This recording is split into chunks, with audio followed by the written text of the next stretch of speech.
Hello everyone and welcome back to Captain Fear. Now I know many of you use these videos to sleep, so before you drift off, my crew members, I'd like everyone to leave a comment telling me where in the world you're listening from. Also, like and subscribe if you're enjoying the episodes. Alright, let's get comfortable and relaxed and let's begin. The headlights appeared out of nowhere, twin beams cutting through the darkness behind me. I glanced in my rearview mirror, squinting at their sudden brightness. Just another traveler on this lonely stretch of highway, I thought. But as the seconds ticked by, that comforting illusion shattered like glass. I'd been driving for hours, the monotony of the road broken only by the occasional flash of my headlights catching a road sign or the eyes of some nocturnal creature. The radio had long since faded to static, leaving me alone with the hum of my engine and the whisper of tires on asphalt. I was tired, but the kind of tired that comes with a strange alertness. Every sense hyper-aware of the vast, empty darkness surrounding me. The truck behind me was getting closer, much closer than it should have been. I tapped my brakes, thinking maybe the driver hadn't noticed how fast they were approaching. The truck didn't slow down. Instead, it surged forward, nearly kissing my bumper before falling back slightly. My heart rate picked up. This wasn't normal. I pressed down on the accelerator, hoping to put some distance between us.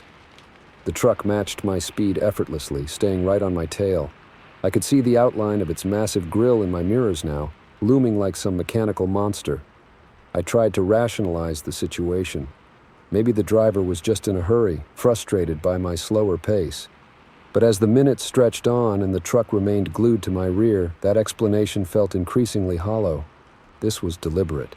This was menacing. The highway stretched out before me, a ribbon of black cutting through the emptiness. No exits in sight, no other cars, no signs of civilization. Just me and the truck, locked in this high-speed dance. I gripped the steering wheel tighter, my palms slick with sweat. Suddenly, the truck's high beams flared to life, flooding my car with blinding light. I winced, my eyes struggling to adjust. In that moment of disorientation, I felt my car drift slightly. The truck seized the opportunity, edging closer to my left side. It was trying to force me off the road. Panic surged through me. This wasn't just aggressive driving anymore. This was an attack. I stomped on the gas pedal, my engine roaring in protest as I pushed it to its limits. The truck kept pace easily, its powerful engine a low, menacing growl behind me. My mind raced, trying to come up with a plan. I couldn't outrun them, that much was clear. I needed to find help, or at least witnesses. But out here in the middle of nowhere, those were in short supply. I fumbled for my phone with one hand, keeping the other white-knuckled on the wheel. No signal, of course. The truck swerved suddenly, its massive bulk swinging towards me. I jerked the wheel hard to the right, feeling my tires skid on the pavement. For a heart-stopping moment, I thought I was going to lose control, but somehow I managed to keep the car on the road. "What do you want?" I screamed, knowing the driver couldn't hear me, but unable to contain my fear and frustration any longer. The truck's only response was to edge closer, its headlights now filling my side mirrors. I saw a sign flash by for rest area 1 mile. A surge of hope cut through my panic. People, lights, safety. If I could just make it there, maybe this nightmare would end. I pushed my car harder, the engine whining in protest. The truck must have realized my plan. It surged forward, pulling alongside me. I caught a glimpse of the driver, just a dark silhouette behind the wheel. Then the truck began to turn towards me, trying to force me off the road before I could reach the rest area. I had seconds to make a decision. If I braked, the truck would clip my rear end, sending me spinning. If I tried to outrun it, I'd never make the turn into the rest area. So I did the only thing I could think of. I accelerated. The truck's fender was inches from my door when I yanked the wheel hard to the right. My car shot across the front of the truck, missing its bumper by a hair's breadth. I felt rather than heard the whoosh of air as the massive vehicle passed behind me. The rest area entrance appeared, a badly lit oasis in the darkness. I took the turn so fast I felt my car lift onto 2 wheels for a moment. Behind me, I heard the squeal of brakes as the truck tried to make the turn as well. The rest area was deserted save for a single RV parked near the bathroom building. I screeched to a halt near it, laying on my horn. "Help!" I screamed, tumbling out of my car. "Somebody help me!"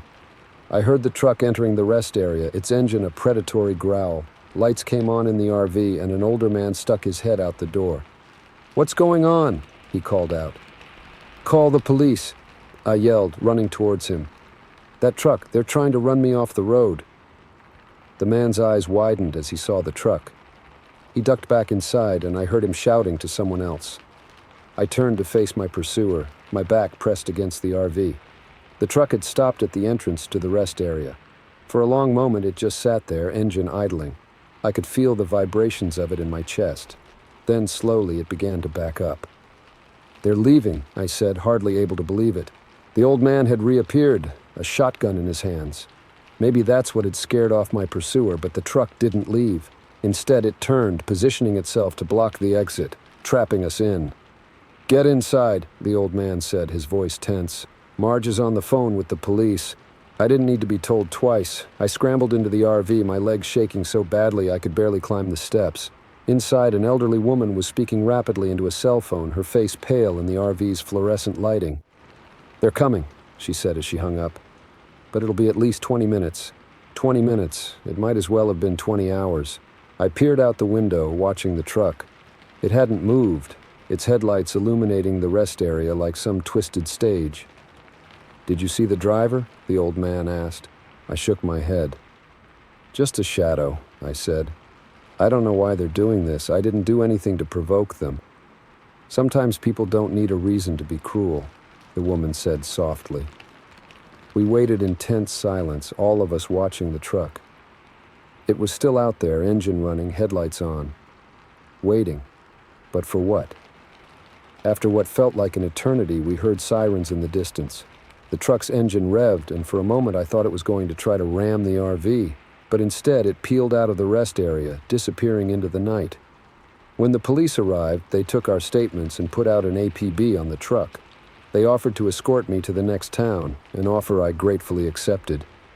As I followed the patrol car down the highway, I kept checking my mirrors, half expecting to see those headlights appear again. It's been months since that night, but I still can't drive alone after dark. The fear is always there, lurking in the shadows beyond my headlights. Every set of approaching headlights sets my heart racing. I know logically that the chances of encountering that truck again are slim, but logic has little power over the memory of those terrifying moments. I've tried to make sense of what happened, to understand why someone would do something so senseless and cruel, but there are no answers, no closure. Just the lingering fear and the knowledge that sometimes the monsters aren't hiding under our beds or in our closets. Sometimes they're out there on the open road, their headlights cutting through the darkness, searching for their next victim. So if you're driving late at night and you see headlights approaching too fast in your rearview mirror, don't assume it's just another tired traveler. Keep your doors locked, your phone closed, and be ready to fight for your life.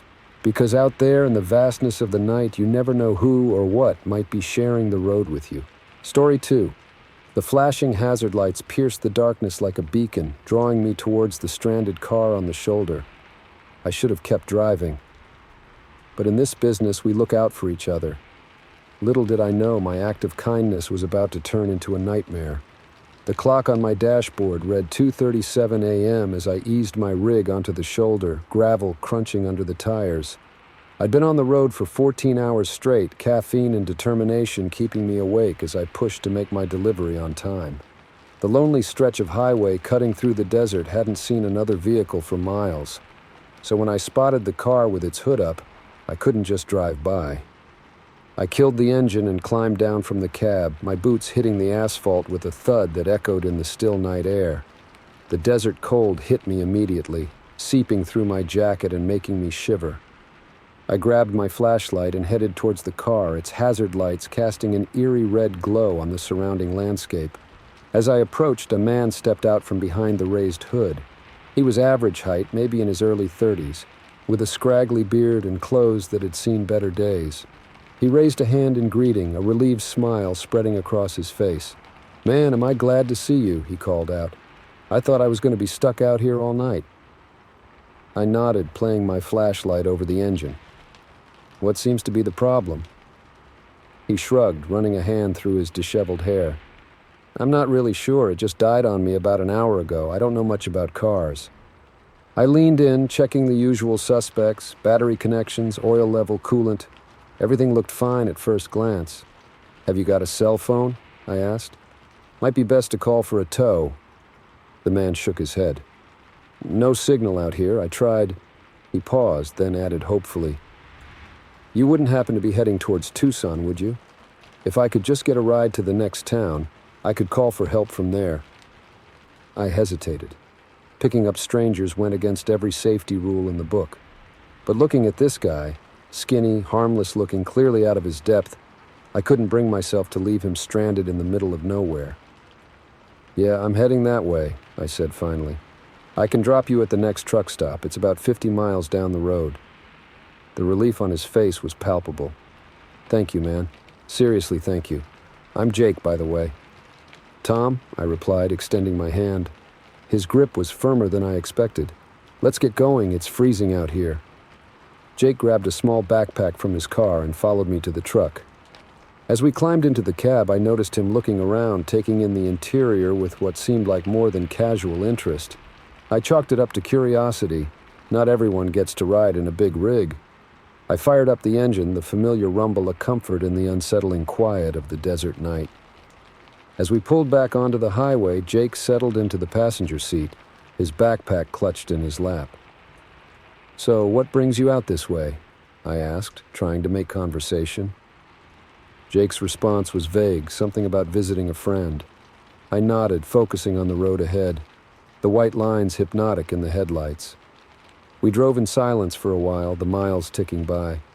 I was acutely aware of Jake's presence beside me, the way his eyes darted around the cab, lingering on the GPS, the communications system, the locks on the doors. An uneasy feeling began to creep over me. Something wasn't right. Jake's posture had changed, tension radiating from him in waves. His hand was in his backpack now, gripping something.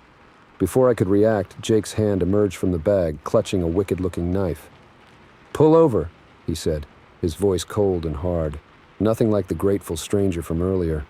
My heart leapt into my throat, adrenaline surging through my veins. What the hell, man? I kept my eyes on the road, mind racing, trying to figure a way out of this. I said, "Pull over." Jake's voice rose, the knife inching closer to my side. "Now!" I eased the truck onto the shoulder, my hand shaking on the wheel. As soon as we stopped, Jake reached over and yanked the keys from the ignition. "Get out," he ordered, gesturing with the knife. "Driver's side, and don't try anything stupid." I did as he said, my legs feeling like jelly as I climbed down from the cab. Jake followed, keeping the knife trained on me. "Walk to the back of the truck," he instructed. As we moved, I heard the sound of approaching vehicles. My heart leapt. Maybe someone would see us, stop to help. But as the vehicles drew closer, I realized with sinking dread that they were in on it. 2 vans pulled up, men piling out with practiced efficiency. "Took you long enough," one of them growled at Jake. "Get the cargo unloaded. We don't have much time." As they set to work, the reality of the situation hit me like a punch to the gut. This wasn't a random hijacking. This was planned, organized. They knew exactly what I was carrying and where I would be. I watched helplessly as they transferred boxes from my trailer to their vans. Electronics, I guessed, worth hundreds of thousands of dollars. My mind raced, trying to figure out how they knew about my cargo, my route. There had to be someone on the inside feeding them information. One of the men approached me, zip ties in hand. "Time for a little nap, driver," he said with a cruel smile. Before I could react, a sharp pain exploded in the back of my head. The world tilted, went dark. I came to gradually, my head pounding. I was in the sleeper section of my cab, hands and feet bound tightly. Through the window, I could see the first hints of dawn lightening the sky. How long had I been out? With effort, I managed to work my hands free. My phone was gone, as was anything else that could be used to call for help. I crawled into the driver's seat, wincing at the pain in my head. The key was in the ignition, small mercies. I started the engine and pulled back onto the highway, my hands shaking on the wheel. My cargo was gone, and with it, my livelihood. But I was alive, and that was something. As I drove, the events of the night played on repeat in my mind. The seemingly innocent stranded motorist, the carefully orchestrated hijacking. They had known exactly when and where to find me, known what I was carrying. The betrayal stung almost as much as the lump on my head. I pulled into the first truck stop I saw, relief washing over me at the sight of other people, of normality. As I explained what had happened to the disbelieving staff, as they called the police, As I gave my statement again and again, one thought kept circling in my mind. How could I ever trust anyone on the road again? The weeks that followed were a blur of police interviews, insurance claims, and sleepless nights. The hijackers were never caught. The inside man was never identified. My faith in humanity and the camaraderie of the open road was shattered, but I couldn't let them win. Couldn't let one night of terror keep me from the job I loved. So I got back behind the wheel, but things were different now. Every stranded motorist was a potential threat. Every friendly wave from another trucker carried a hint of suspicion. The open road, once a place of freedom, now felt like a gauntlet to be run. I installed extra security measures in my truck. Cameras, panic buttons, the works. I varied my routes, my schedules. Paranoia became my constant companion. But slowly, mile by mile, I began to heal. I learned to trust my instincts, to be cautious without being paralyzed by fear. I started helping people again, but on my terms, always alert, always prepared. The highway at night is different for me now. The darkness holds secrets, dangers I never saw before. But it also holds a challenge, a test of resilience. Every mile I drive is a victory, a refusal to let fear win. So if you see a truck on the highway at night, remember that the driver might be carrying more than just cargo. They might be carrying the weight of trust betrayed, of lessons learned the hard way, but they're still out there, still moving forward, because that's what we do. We keep on trucking no matter what the night might bring. Story 3. The moment I saw the van, I knew something was wrong. It sat there in the dimly lit parking lot, a hulking shadow against the night sky. But it wasn't the van itself that sent a chill down my spine. It was the muffled sounds coming from inside, and the desperate face pressed against the window, silently pleading for help. I'd been driving for hours, my eyes heavy with fatigue, my body aching for rest. The red and blue neon sign of the rest stop had been a welcome sight, promising a brief respite from the monotony of the highway. I pulled into the nearly empty parking lot, the gravel crunching under my tires, and killed the engine. The silence was sudden and complete, broken only by the distant hum of the highway and the buzzing of insects around the flickering lights. I stretched, feeling the satisfying pop of my joints, and reached for the door handle. That's when I saw it. The van was parked at the far end of the lot, partially hidden in the shadows. At first glance, it seemed unremarkable, just another traveler taking a break. But as I watched, I noticed movement inside. Slow, deliberate movement, as if someone was trying not to be seen. I froze, my hand still on the door handle. Every instinct told me to start the car and drive away, to pretend I hadn't seen anything. But then I saw the face in the window. It was a woman, young, with wide, terrified eyes. She pressed her palm against the glass, her mouth forming words I couldn't hear. Our eyes met, and in that moment I knew I couldn't leave. My heart pounding, I slipped out of my car, trying to move as quietly as possible. The gravel seemed impossibly loud under my feet as I made my way towards the van.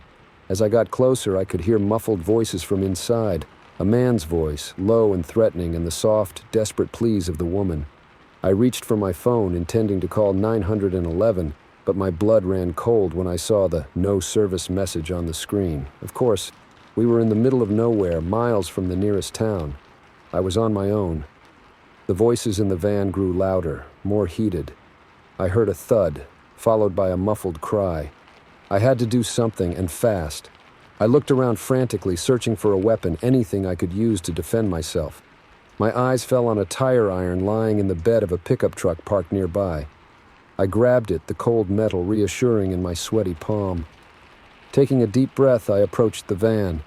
The voices inside had gone quiet, which somehow seemed even more ominous.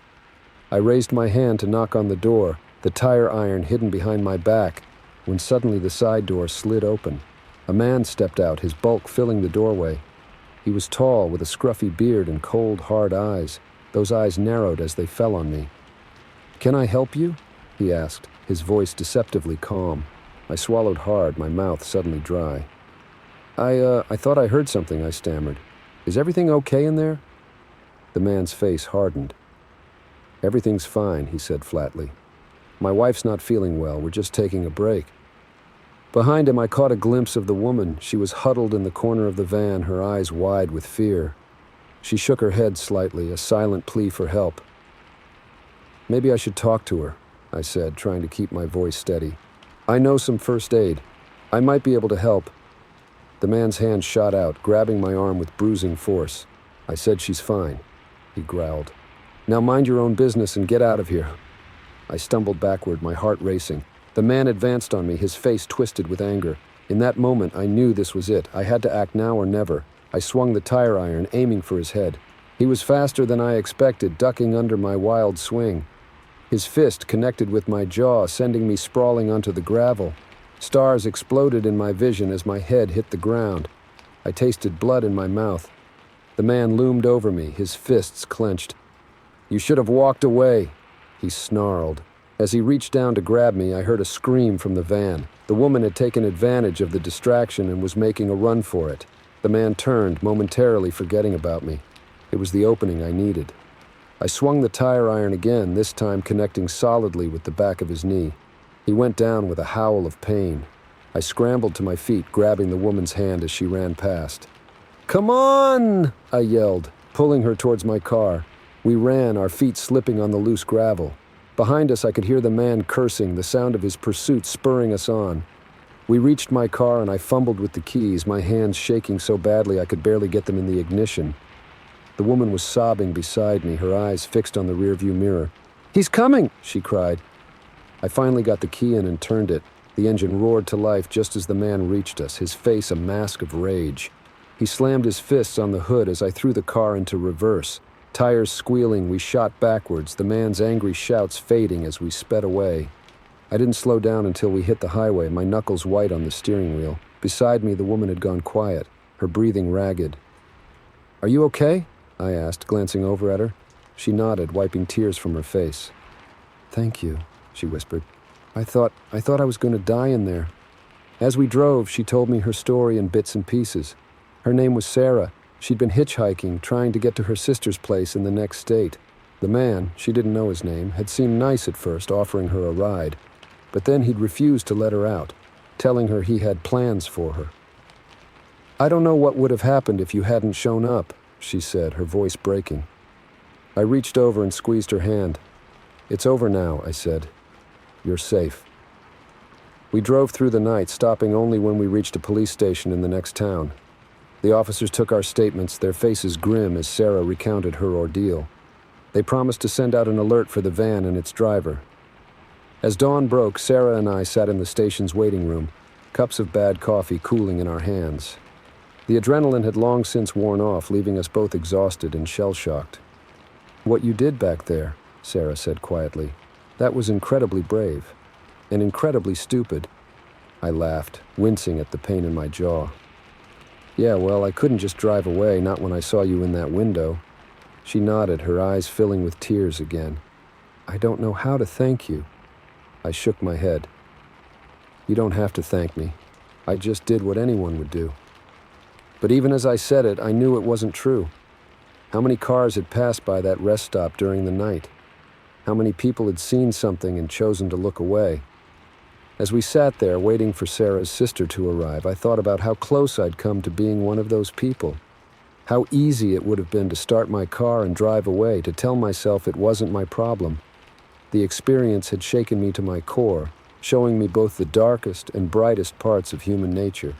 It had shown me how quickly a normal day could turn into a nightmare, and how a split-second decision could mean the difference between life and death.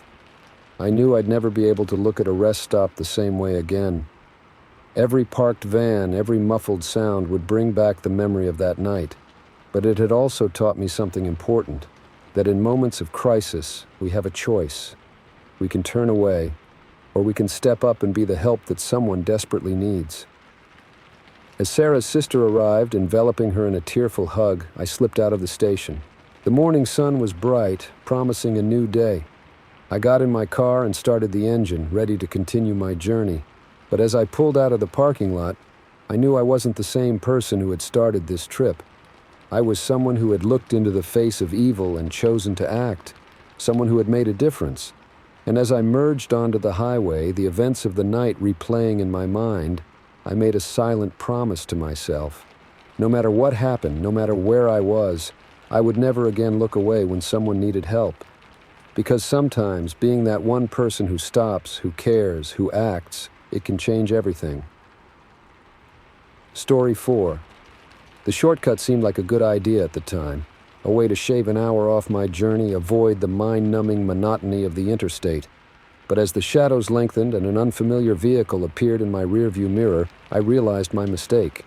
In trying to save time, I might have just taken a detour into my worst nightmare. I'd been on the road for nearly 10 hours, my eyes gritty with fatigue, my back aching from too long in the driver's seat. The GPS on my phone had died about an hour ago, leaving me reliant on the occasionally posted road signs and my own questionable sense of direction. But I was sure I was on the right track. The guy at the last gas station had sworn this way would cut a significant chunk off my drive time. The road wound through dense forest, the trees pressing close on either side, their branches reaching out like gnarled fingers in the fading light. I hadn't seen another car for miles, and the silence was starting to get to me. I reached for the radio dial, hoping to find something, anything, to break the oppressive quiet. Static. Nothing but static on every station. I sighed, resigning myself to the silence, when a flicker of movement in my rearview mirror caught my eye. Headlights.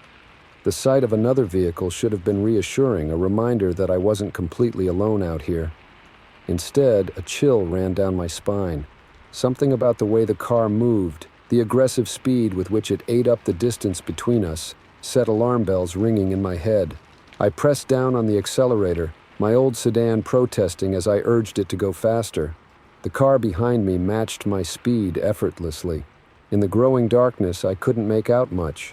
Just a dark, bulky shape and gleaming headlights that seemed to bore into me through the mirror. I took a sharp turn, tires squealing in protest. The pursuing vehicle followed, not even slowing down. My heart hammered in my chest as I realized this wasn't just some impatient driver. They were following me deliberately. My mind raced, trying to remember if I'd angered anyone recently. Road rage incident? Parking lot dispute? Nothing came to mind. I was just an ordinary person on an ordinary trip. So why was this happening? I fumbled for my phone, hoping against hope that it had somehow miraculously regained signal. No such luck. The screen remained stubbornly dark, as useless as a paperweight. Another turn in the road revealed a narrow dirt track branching off into the woods. Without thinking, I yanked the wheel, my car bouncing violently as we left the paved road behind. Surely they wouldn't follow me down here. But the headlights stayed with me, growing larger in my mirror. I could hear the roar of their engine now, overpowering the labored wheezing of my own car. The dirt road twisted and turned through the trees. I drove recklessly, far too fast for the conditions, but fear had taken over. In that moment, the only thing that mattered was putting distance between me and my pursuer. A fallen tree loomed suddenly in my headlights. I swerved, feeling my tires lose traction on the loose dirt. For a heart-stopping moment, I was sure I was going to crash, but somehow I managed to wrestle the car back under control. The detour had cost me. The other vehicle was right behind me now, so close I could no longer see its headlights in my mirror. Just a dark mass filling the entire rear window. I was crying now, tears blurring my vision as I hurtled down the unfamiliar road. "Please," I whispered, though to whom I wasn't sure. "Please, just let me go." The road ahead forked. In the split second I had to decide, I went left. It was only as I took the turn that I realized my mistake. The left fork narrowed, becoming little more than a trail.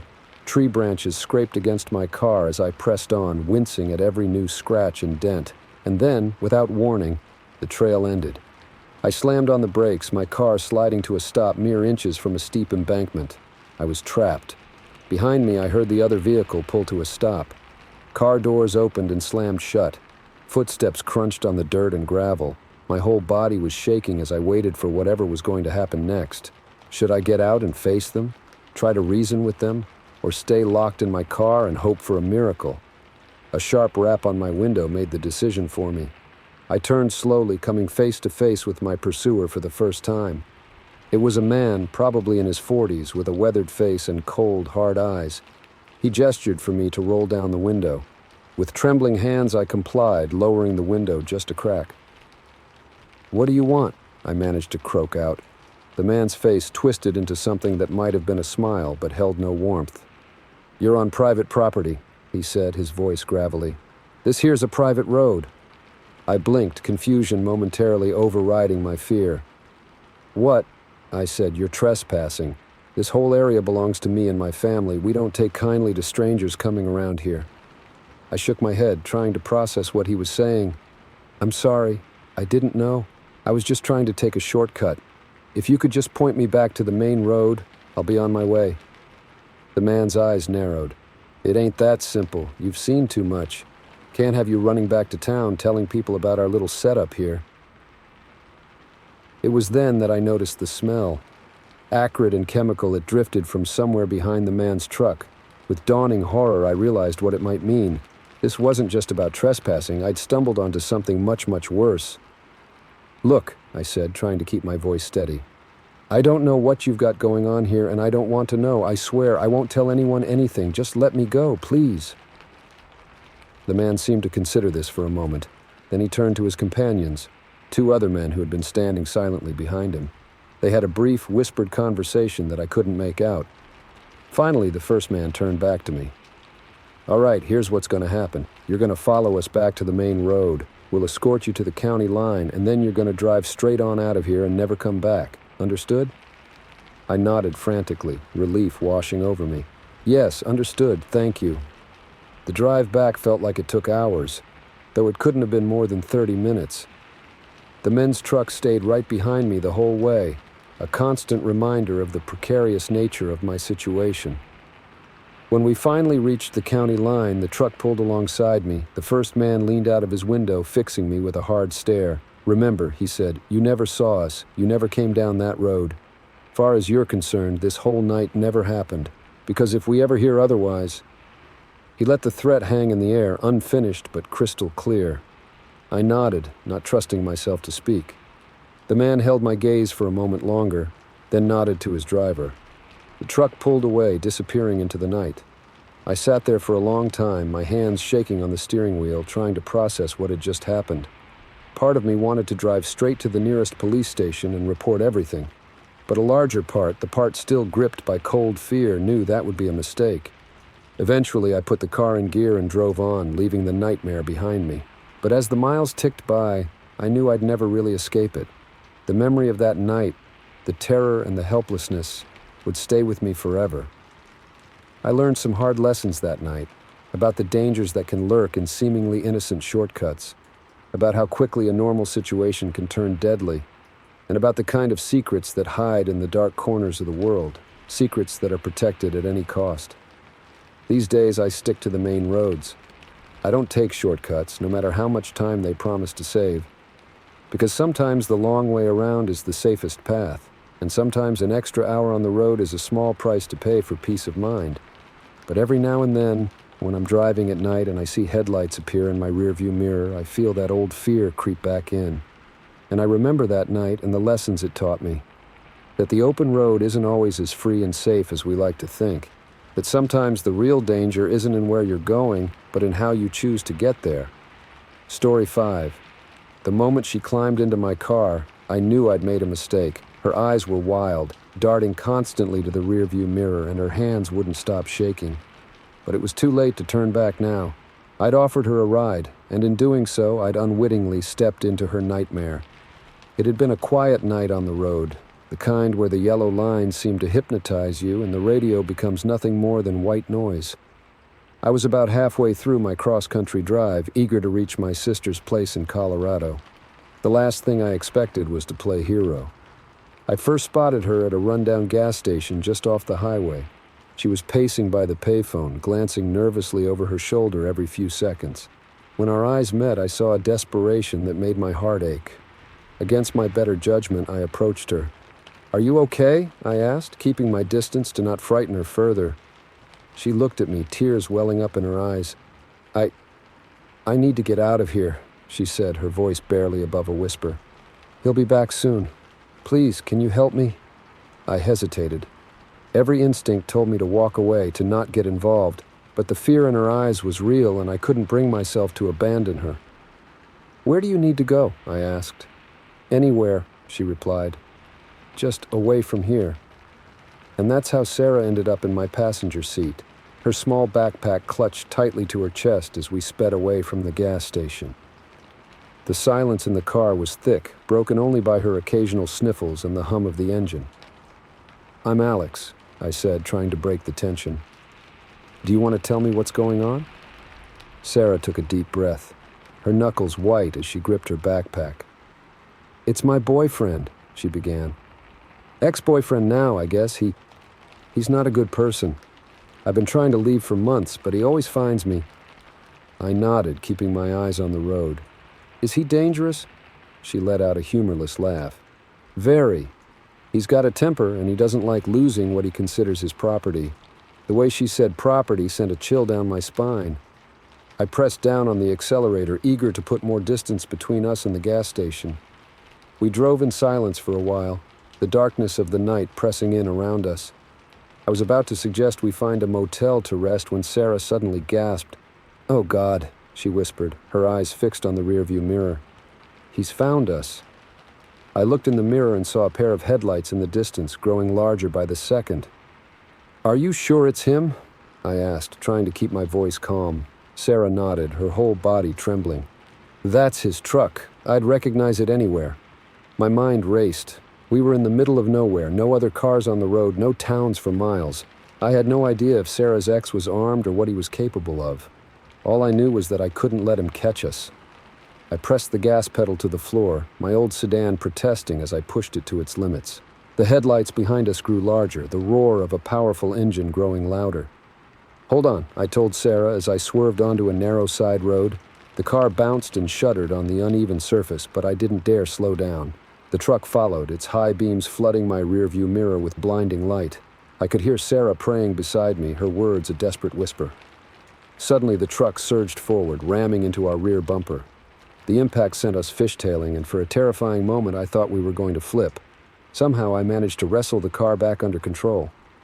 "Alex," Sarah cried, "I'm so sorry. I never meant to get you involved in this." "It's okay," I said, though we both knew it wasn't. "We're going to get through this." The truck rammed us again, harder this time. I felt the rear of the car lift off the ground for a second before slamming back down. A quick glance told me we couldn't take much more of this. Up ahead, I saw a turnoff into what looked like a densely wooded area. It was a risk, but it was our only chance.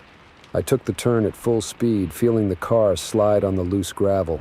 The trees closed in around us, branches scraping against the sides of the car.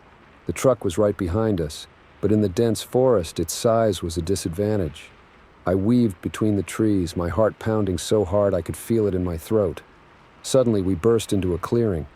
In the moonlight, I could see an old, abandoned-looking barn. Without thinking, I drove straight for it, praying the large doors were unlocked. Luck was on our side. The doors creaked open as we hit them, and I brought the car to a screeching halt inside the barn. Sarah and I scrambled out, pushing the heavy doors closed behind us just as the truck entered the clearing. We crouched behind some old farm equipment, hardly daring to breathe as we heard the truck circle the barn.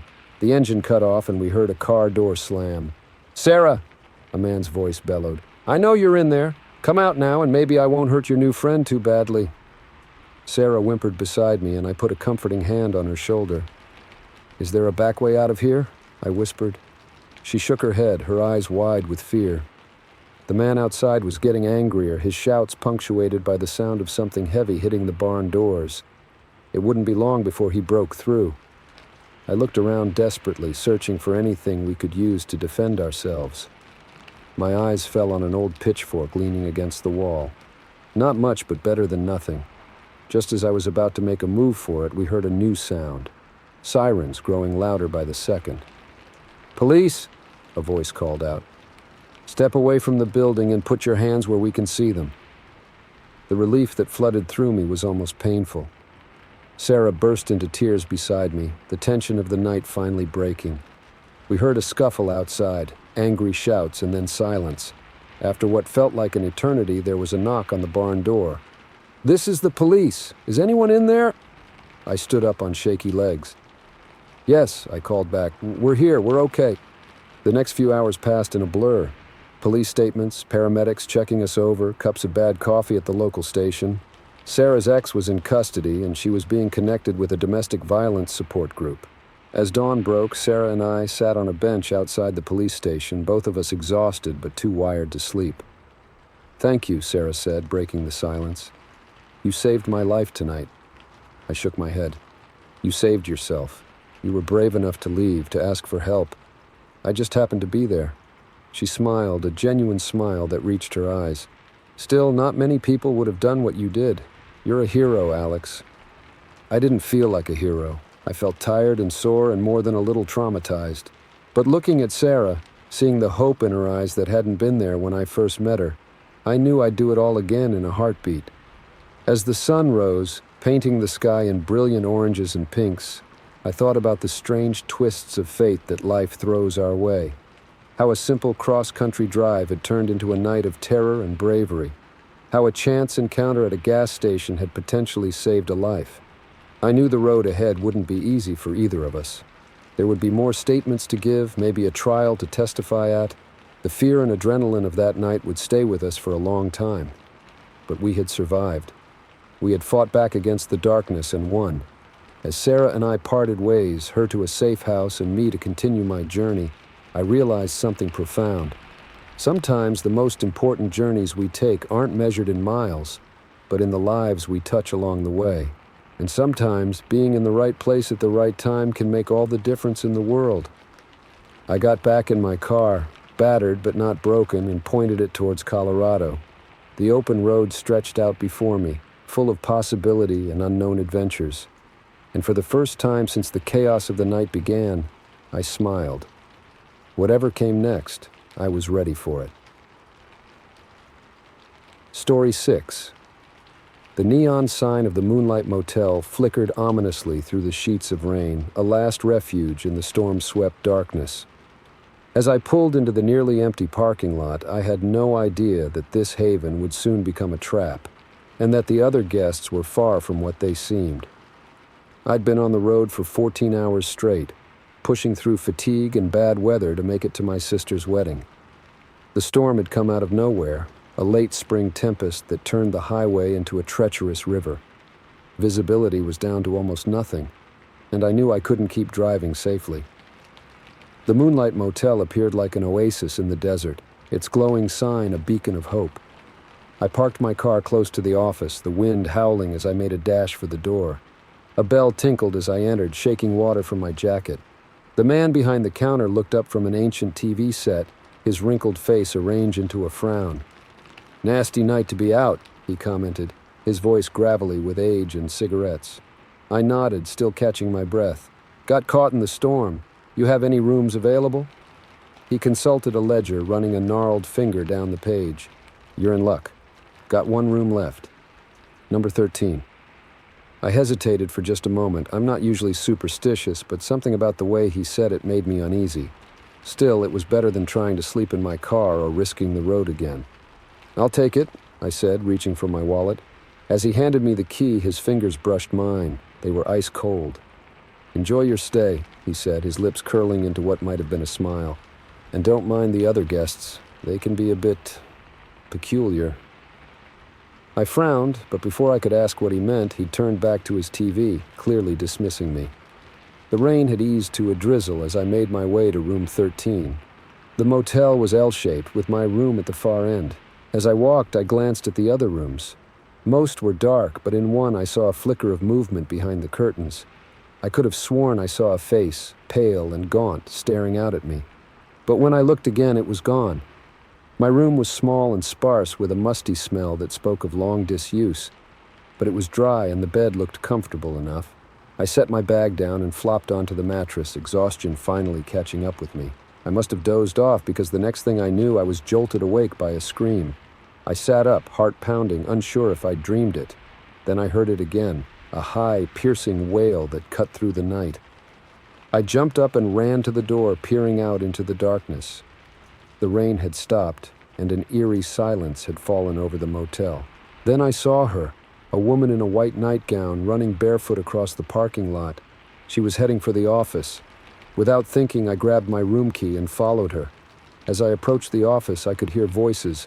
The woman, her words rapid and hysterical, and the old man's gravelly tones trying to calm her. I pushed open the door. The woman spun to face me, her eyes wide with terror. "You!" she gasped. "You're not one of them." Before I could ask what she meant, the old man stepped between us. Now, he said soothingly. You're just having one of your episodes again, Mara. Why don't you go back to your room and rest? The woman, Mara, shook her head violently. No, I saw them. In the mirror. They're not human. A chill ran down my spine. I looked at the old man, expecting him to dismiss her ravings. Instead, I saw something flash in his eyes. Anger? Fear? It was gone in an instant, replaced by a grandfatherly concern. I'm sorry about this, he said to me. Mara here, she has problems. Imagines things sometimes. I'll take care of her.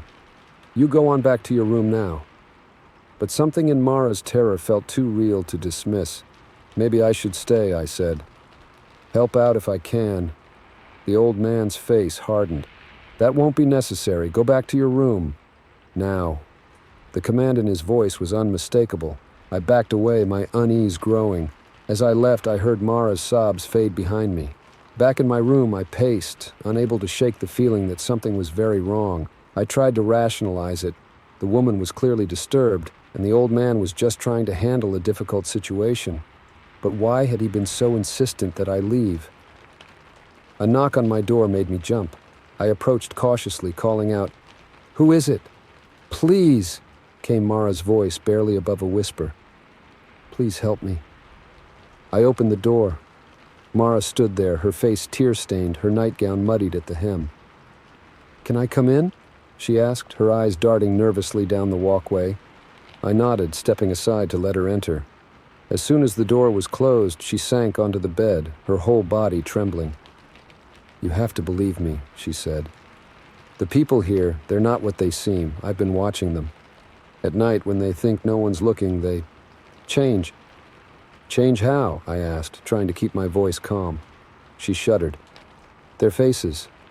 It's like they melt away. And underneath—" She broke off, shaking her head. "You'll think I'm crazy." "I don't think you're crazy," I said, surprised to find I meant it. There was something in her fear that felt too visceral, too real to be a delusion. "But I don't understand. What are they?" "I don't know," she whispered. "But they're not human, and I think they eat people." A chill ran down my spine. It sounded insane, like something out of a horror movie, but the terror in Mara's eyes was all too real. "We have to get out of here," I said, my mind racing. "My car's just outside. We can—" A heavy knock on the door cut me off. "Open up," came the old man's voice, all pretense of friendliness gone. "We know she's in there," Mara whimpered, shrinking back against the headboard. I put a finger to my lips, motioning for her to be quiet. My eyes darted around the room, looking for an escape route. The bathroom window was small, but it might be big enough. Another knock, harder this time. "Don't make this difficult," the old man called. "You can't protect her. You don't know what you're dealing with."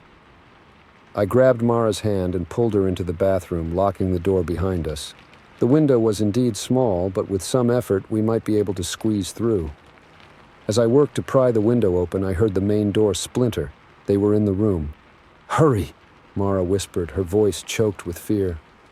The window finally gave way with a groan of rusty hinges. I helped Mara through first, then began to squeeze through myself. It was a tight fit, the frame scraping against my sides. I was halfway out when a hand grabbed my ankle. I kicked back instinctively and felt my foot connect with something solid. There was a howl of pain, inhuman in its intensity, and the grip on my ankle loosened. I tumbled out of the window, scraping my arms on the rough concrete below. Mara helped me up and we ran for my car. Behind us, I heard shouting and the sound of pursuing footsteps. We reached the car and I fumbled with the keys, my hands shaking so badly I could barely get them in the ignition. Just as the engine roared to life, something slammed into the driver's side door. I looked up and felt my blood run cold. The old man's face was pressed against the window, but it wasn't a face anymore. It was shifting, melting, reforming into something that defied description. His mouth opened in a snarl, revealing rows of razor-sharp teeth. I slammed the car into reverse, tires squealing as we shot backwards. The creature that had been the old man was thrown to the ground. In my rearview mirror, I saw other shapes emerging from the motel rooms, all of them changing, morphing into nightmarish forms. We sped out of the parking lot and onto the highway, the Moonlight Motel receding into the darkness behind us. Beside me, Mara was sobbing quietly, her face buried in her hands. As the adrenaline began to fade, the reality of what had just happened started to sink in. What had we just escaped from? What were those things? We drove through the night, putting as much distance between us and the motel as possible. As dawn broke, painting the sky in shades of pink and gold, I finally began to relax. We were safe, at least for now. Mara had fallen asleep, her face peaceful for the first time since I'd met her. I didn't know what would happen next, where we would go, or what we would do. But I knew one thing for certain. I would never look at a roadside motel the same way again. As we drove into the rising sun, I couldn't shake the feeling that we had glimpsed something that was never meant to be seen, a dark secret hiding just beneath the surface of our world. And I wondered how many other secrets were out there waiting in the shadows of lonely highways and flickering neon signs. Story 7. The first thing I noticed was the silence. A rest area should never be this quiet, especially one just off a major highway. But as I stepped out of my car, the only sound was the whisper of wind through the trees. That's when I saw them, shadowy figures moving with purpose around a large van. In that moment, I realized I'd stumbled onto something I was never meant to see. I'd been driving for hours, my eyes heavy with fatigue, my back aching from too long behind the wheel. The sun had dipped below the horizon an hour ago, leaving the world bathed in the eerie half-light of dusk. When I saw the sign for the rest area, it felt like a godsend, a chance to stretch my legs, use the restroom, maybe grab a snack from the vending machines. As I pulled into the parking lot, I noticed it was nearly empty. Just a couple of semis parked in the truck section and a large unmarked van near the main building. Nothing unusual for this time of night. I parked my car and got out, groaning as I stretched my stiff muscles. That's when the silence hit me. No distant rumble of highway traffic, no hum of vending machines, not even the chirp of crickets or other night insects. It was as if the world was holding its breath. I shrugged it off, chalking it up to my overtired brain playing tricks on me. I headed towards the main building, my footsteps sounding unnaturally loud on the cracked concrete. As I rounded the corner of the building, movement caught my eye. Several figures were gathered around the van, their actions quick and furtive. At first I thought maybe they were having car trouble, but as I watched, I saw them roughly handling what looked like people, blindfolded and with their hands bound. My blood ran cold as realization dawned. This wasn't car trouble. This was human trafficking. I ducked back around the corner of the building, my heart pounding so loudly I was sure they must be able to hear it. My mind raced. What should I do? Call the police? But my phone showed no signal. Of course, in the middle of nowhere. Try to intervene? But I was just one person against who knows how many of them. A muffled cry from around the corner made the decision for me. I couldn't just walk away. I had to do something.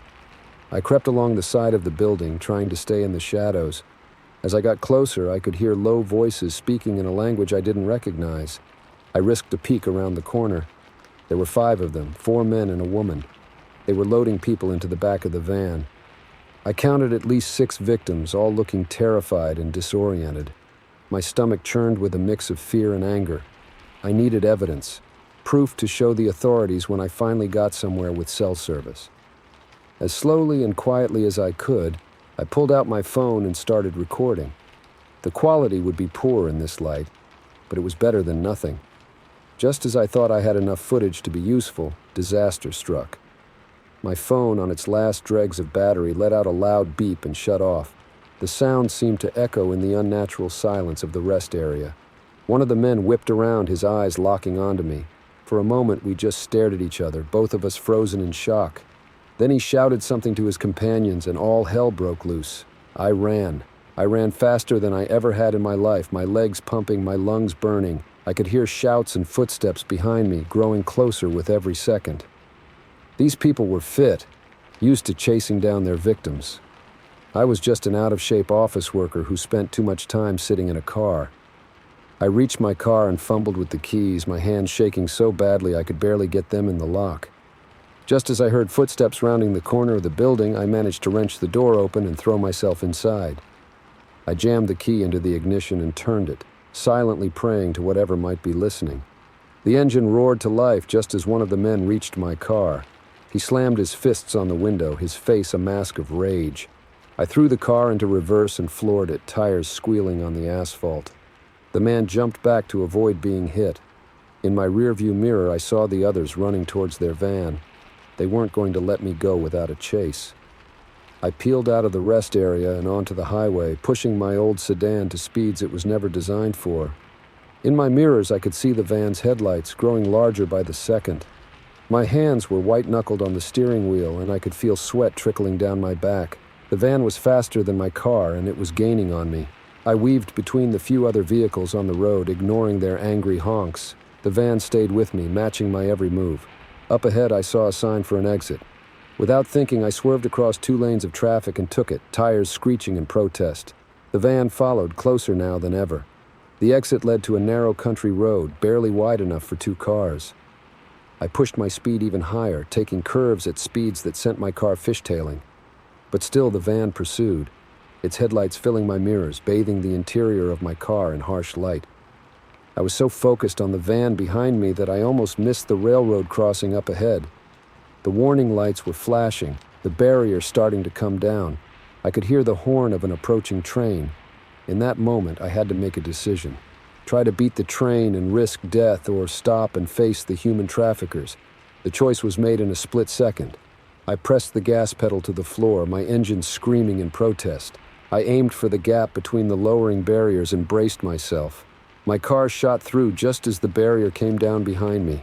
I felt a rush of air as the train thundered past mere inches from my bumper.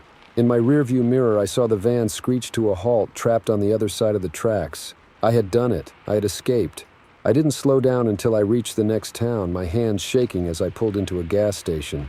I stumbled out of my car and into the store, startling the sleepy-looking clerk. "I need to use your phone," I gasped. "Please, it's an emergency." The next few hours passed in a blur. Police statements, FBI agents, endless questions. I told them everything I had seen, described the van and the traffickers as best I could. They praised me for my bravery, but all I could think about were the terrified faces of the victims I had seen. Days turned into weeks. The FBI kept me updated on the case. They had raided the rest area but found it abandoned. However, thanks to my description and the partial license plate I had managed to remember, they were able to track down the van. It led to the bust of a major human trafficking ring. Dozens of victims were rescued, not just the ones I had seen that night. The agents told me that my actions had saved countless lives. But even as I felt relief at the news, I knew I would never be the same. That night had changed me forever. I couldn't shake the memory of those terrified eyes, the sound of muffled cries. I had nightmares about what might have happened if I hadn't stopped at that rest area, if I had chosen to look the other way. I became involved in anti-trafficking organizations, sharing my story and raising awareness. It became my mission to ensure that what I had witnessed that night would never happen to anyone else. Now, when I drive at night, I'm always alert, always watching, not just for my own safety, but for others who might need help. Because I learned that night that sometimes one person can make all the difference. Sometimes being in the right place at the right time and having the courage to act can change everything. The rest area off that lonely stretch of highway had been a turning point in my life. It had shown me the darkness that exists in the world, but also the power we have to fight against it. And as I continue to share my story, I hope it inspires others to keep their eyes open, to speak up, to act. Because you never know when you might be the one person who can make a difference. Story 8. The cargo creaked and shifted behind me, a sound that sent chills down my spine. I'd been a trucker for 15 years, but I'd never hauled anything like this before. As the miles ticked by, I couldn't shake the feeling that whatever was in the back of my rig was far more dangerous than I'd been led to believe. It had started as a routine job. A guy in a crisp suit approached me at a truck stop, offering double my usual rate for a cross-country haul. The catch? No questions asked about the cargo. Just pick it up, deliver it, and collect the hefty paycheck. In this economy, with bills piling up and my rig in need of repairs, it was an offer I couldn't refuse. Now, halfway through Nebraska, I was starting to regret my decision. The pickup had been strange from the start. Instead of a warehouse or shipping center, I was directed to an abandoned airstrip in the middle of nowhere. Men in hazmat suits loaded a series of large reinforced crates into my trailer. They worked quickly, efficiently, and in complete silence. As I signed the paperwork, I caught a glimpse of warning labels on the crates. Biohazard, handled with extreme caution. My stomach churned, but I pushed my doubts aside. Too late to back out now. The first few hours of the drive were uneventful. I cranked up the radio, trying to drown out my nagging concerns with classic rock. But as night fell and I found myself on a lonely stretch of highway, things started to get weird.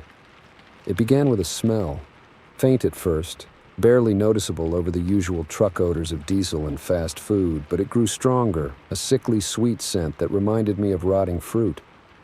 I checked my AC, thinking maybe a mouse had died in there, but the smell was coming from the trailer.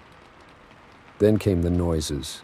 At first I thought it was just the wind or the normal creaks and groans of a loaded trailer, but there was a rhythm to it, almost like breathing.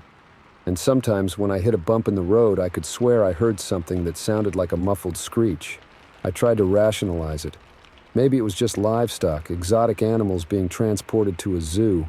That would explain the biohazard warnings, right? But deep down I knew that wasn't it. Whatever was back there, it wasn't any animal I'd ever heard of. As I passed the Nebraska-Colorado border, the noises grew louder, more insistent. The smell was overpowering now, filling the cab despite the AC being on full blast. My hands were sweating on the steering wheel and every muscle in my body was tense. I needed to know what I was carrying. At the next rest stop, I pulled over, my curiosity and fear overriding my promise not to ask questions. With shaking hands, I grabbed a crowbar from my toolkit and approached the back of the trailer. The padlock was heavy-duty, but I was determined. It took several tries, but finally it gave way with a satisfying crack. I hesitated for a moment, my hand on the door handle. Did I really want to see what was inside? Before I could decide, the decision was made for me. The door burst open, nearly knocking me off my feet. A wave of that sickly sweet odor washed over me, so strong it made my eyes water. And then I saw it. The crates had broken open, their contents spilling out onto the trailer floor. It was, I don't even know how to describe it, organic matter, pulsing and writhing. Tendrils of something that looked like a cross between plant and animal life. And in the center of it all, something that might have been an egg sac, large as a car and gently pulsating. I stumbled backward, my mind reeling. This couldn't be real. It had to be some kind of hallucination, a bad dream brought on by too many hours on the road and too much gas station coffee. But the tentacle-like appendage that snaked out of the trailer and wrapped around my ankle was all too real. I screamed, kicking frantically to free myself. The tendril was surprisingly strong, its surface covered in tiny barb-like protrusions that dug into my skin. In a panic, I swung the crowbar, connecting solidly with the tentacle. There was a high-pitched shriek from inside the trailer, and the tendril released me. I didn't wait to see what would happen next. I ran. I made it back to the cab, slamming the door shut behind me. My hands were shaking so badly I could barely get the key in the ignition. As the engine roared to life, I saw movement in my side mirror. More tendrils were emerging from the trailer, reaching out into the night air like they were tasting their newfound freedom. I floored it, the truck lurching forward with a groan of protest. In the rearview mirror, I could see the doors of the trailer swinging wildly, more of that thing spilling out onto the pavement. My mind was racing. What was I carrying? Some kind of alien life form? A government experiment gone wrong? And more importantly, what was I going to do now? I couldn't deliver this, whatever it was. But I couldn't just abandon it either. If it got loose, who knows what kind of damage it could do. As if in response to my thoughts, there was a loud crash from behind me. In the mirror, I saw that a large portion of the creature had torn free from the trailer. It writhed on the road for a moment before beginning to move, pulling itself along with dozens of tentacle-like appendages. My blood ran cold. It was free, and it was mobile. I had to do something, fast. I reached for my phone, intending to call who? The police? The FBI? Who would believe me? But before I could dial, the phone rang. The display showed an unknown number. With a shaking hand, I answered. "Mr. Johnson," a calm voice said. It was the man in the suit who had hired me. "I see we have a problem." "A problem?" I shouted, hysteria creeping into my voice. "There's a thing in my trailer. It's loose." "What the hell is going on?" "Calm down, Mr. Johnson," the voice replied, still unnervingly steady. "Everything is under control. Continue to your destination. A cleanup crew is already en route to deal with the spillage." Under control? Are you insane? This thing is dangerous. It tried to attack me. There was a pause on the other end of the line. When the voice spoke again, it had lost its calm demeanor. Listen carefully, Mr. Johnson. You signed a contract. You agreed to no questions asked. Deliver the cargo to the designated location or there will be severe consequences. Do you understand? The threat in his voice was unmistakable. I swallowed hard, my mouth dry. I understand, I managed to croak out. Good, we'll be tracking your progress. Do not deviate from your route. The line went dead. I stared at the phone in disbelief, then tossed it onto the passenger seat. What had I gotten myself into? For the next few hours, I drove in a state of numb shock. The noises from the trailer had subsided, but the smell lingered, a constant reminder of the horror I was transporting. Every so often, I'd feel the truck shudder, like something large was moving around in the back. As dawn broke, painting the sky in shades of pink and gold, I approached my destination. It was another isolated location, a compound surrounded by high fences topped with barbed wire. Armed guards patrolled the perimeter. I was directed to a large hangar. As soon as I parked, a team in hazmat suits swarmed the trailer. I caught glimpses of flamethrowers, of strange devices emitting pulses of energy. There were shrieks from inside the trailer, inhuman sounds of pain or anger. The man in the suit approached me as I climbed down from the cab on shaky legs. He handed me an envelope. Your payment, as agreed, he said. I trust you understand that everything you've seen here is strictly confidential. I nodded mutely, too exhausted and shell-shocked to speak. Good, he said with a thin smile. Your service to your country is appreciated, Mr. Johnson. As I drove away, my hands still shaking on the wheel, I couldn't help but wonder what I had really been part of. What was that creature? Where had it come from? And what were they planning to do with it?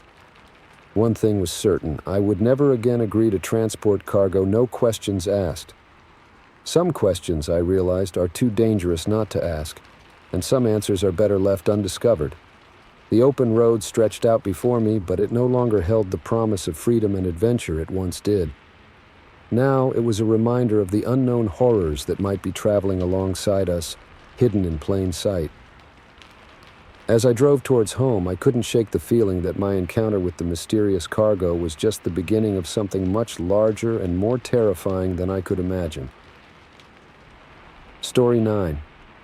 The headlights of the broken-down car flickered weakly in the darkness, a beacon of desperation on this desolate stretch of highway. I should have driven past, I should have listened to that nagging voice in the back of my mind. But I didn't. And that decision changed everything. It was well past midnight, and I'd been driving for hours. The radio had long since faded to static, leaving me alone with the hum of my tires on the asphalt and the occasional flicker of a road sign reflecting in my headlights. I was tired, my eyes heavy with the monotony of the empty road stretching endlessly before me. That's when I saw him, a lone figure standing next to a car on the shoulder, arm outstretched, thumb pointed hopefully towards the sky. In the brief moment my headlights illuminated him, I caught a glimpse of a face etched with worry and fatigue. I'd passed dozens of hitchhikers in my life without a second thought, but something about this man's desperation tugged at me. Before I could talk myself out of it, I was easing onto the shoulder, gravel crunching under my tires as I pulled up behind his stalled vehicle. Killing the engine, I sat for a moment, hands still gripping the wheel. The man approached slowly, his features coming into focus as he stepped into the glow of my headlights. He looked to be in his mid-40s with graying hair and a few days' worth of stubble on his chin. His clothes were rumpled, as if he'd been sleeping in them. I rolled down my window, the cool night air rushing in. Having some trouble, I called out, trying to keep my voice casual despite the unease creeping up my spine. The man's face broke into a relieved smile. Oh, thank God, he said, his voice raspy. I've been stuck out here for hours. Cell phone's dead and I haven't seen another car all night. I nodded sympathetically. What seems to be the problem? He gestured vaguely towards his car. Engine just died on me. I'm not much of a mechanic, but I think it might be the alternator. I wasn't much of a mechanic either, but I figured I could at least take a look. Pop the hood, I said, reaching for my door handle. I'll see if I can spot anything obvious. As I stepped out of my car, the vastness of our isolation hit me. The highway stretched out in both directions, disappearing into inky blackness. No other headlights, no distant glow of a town. Just us, two strangers on a deserted road in the middle of the night. I shook off the feeling and made my way to the man's car, fishing my phone out of my pocket to use as a flashlight. The man hovered nearby as I peered into the engine compartment, the beam from my phone casting long shadows across the greasy metal. "I'm John, by the way," he said, his voice closer than I expected. I jumped slightly, then tried to cover it with a cough. "Tom," I replied, not taking my eyes off the engine. Everything looked normal to my untrained eye, but something about the situation felt off. Why hadn't he tried to flag down help before now? And why did it seem like he was standing between me and my car? I straightened up, closing the hood with a dull thud. "Well, I can't see anything obviously wrong," I said, turning to face John. "But like I said, I'm no expert. Best I can offer is a ride to the next town. We can call a tow truck from there." John's face fell, disappointment etched in the lines around his eyes. "I was really hoping you might be able to fix it," he said, his tone oddly flat. "I don't suppose you have any tools in your car?" The hairs on the back of my neck stood up. Something in his voice had changed, a hint of menace creeping in where before there had been only gratitude. "No, sorry," I said, taking a step back towards my vehicle. "Look, it's late and I really should get going. Are you sure you don't want that ride?" John's eyes hardened, all pretense of friendliness evaporating. "Oh, I'll be taking a ride, all right," he said, reaching into his jacket, but I don't think you'll be the one driving." My heart leapt into my throat as he pulled out a wicked-looking knife, its blade glinting in the dim light of my headlights. I stumbled backward, my mind racing. How could I have been so stupid? All those warnings about never picking up strangers, and here I was, alone on a deserted highway with a madman. "Now let's not do anything hasty," I said, holding up my hands in what I hoped was a calming gesture. "You can have my car, my wallet, whatever you want. Just let me go, and I swear I won't tell anyone about this." John laughed, a harsh, humorless sound that sent chills down my spine. "Oh, it's not your money I'm after," he said, advancing slowly. "You see, I've been waiting out here for hours, hoping someone like you would come along. Someone helpful, someone trusting, someone who wouldn't be missed for a while." My back hit the side of my car, and I realized with a jolt of terror that I had nowhere left to retreat. John was between me and the driver's side door, and even if I could get in, he'd be on me before I could start the engine. "Please," I begged, my voice cracking. "You don't have to do this. Whatever you're going through, we can figure it out. I can help you." For a brief moment, I thought I saw a flicker of doubt cross John's face. But then his expression hardened again, and he lunged forward, the knife slashing through the air where my chest had been a split second before. I ducked and rolled, adrenaline coursing through my veins. My elbow slammed into the gravel, sending shockwaves of pain up my arm, but I barely noticed. All I could focus on was getting away, getting to safety. I scrambled to my feet and took off running down the highway, my breath coming in ragged gasps.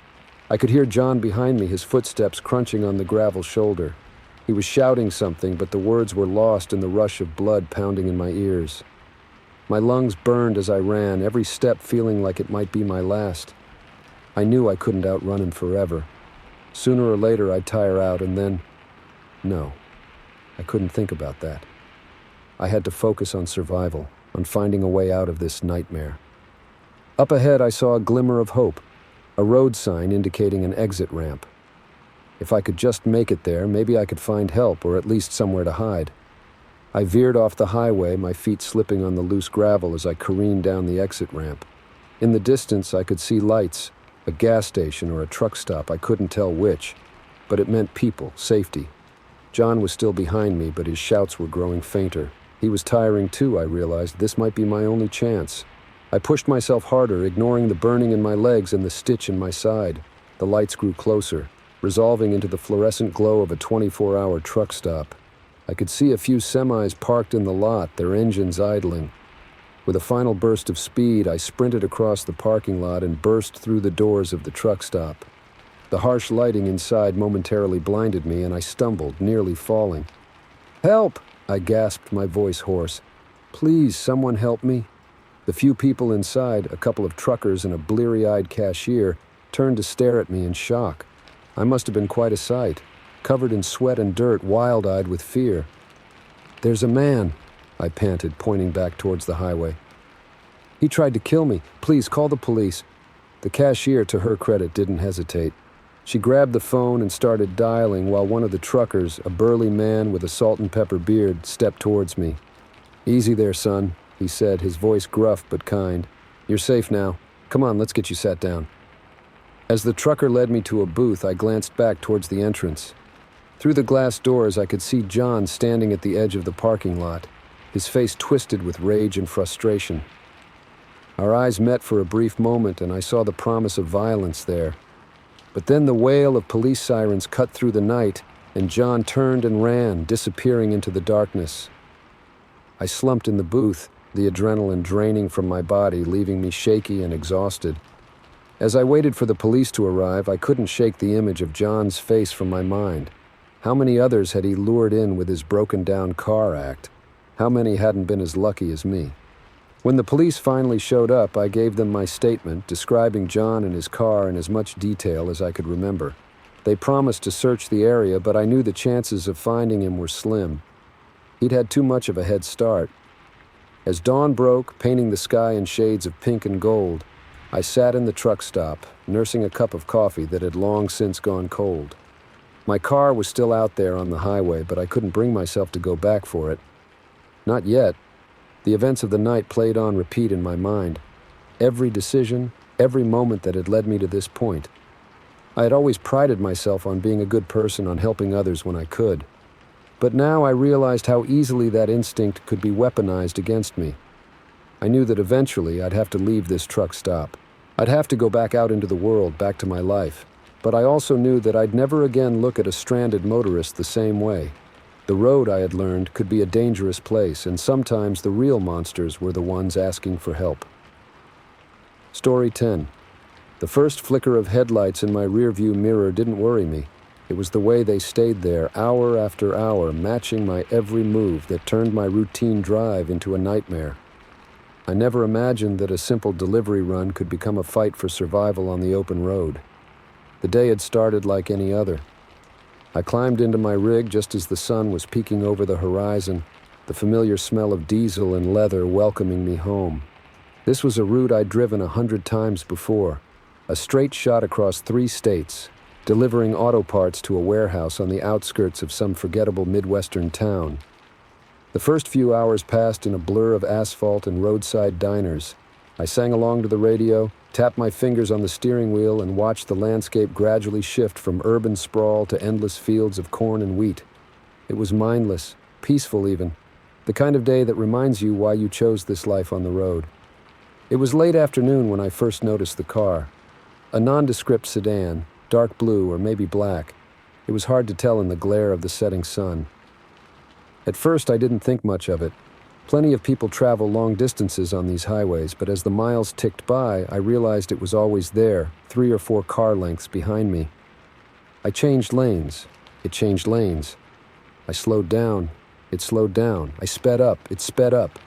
A knot of unease began to form in my stomach. I tried to rationalize it away.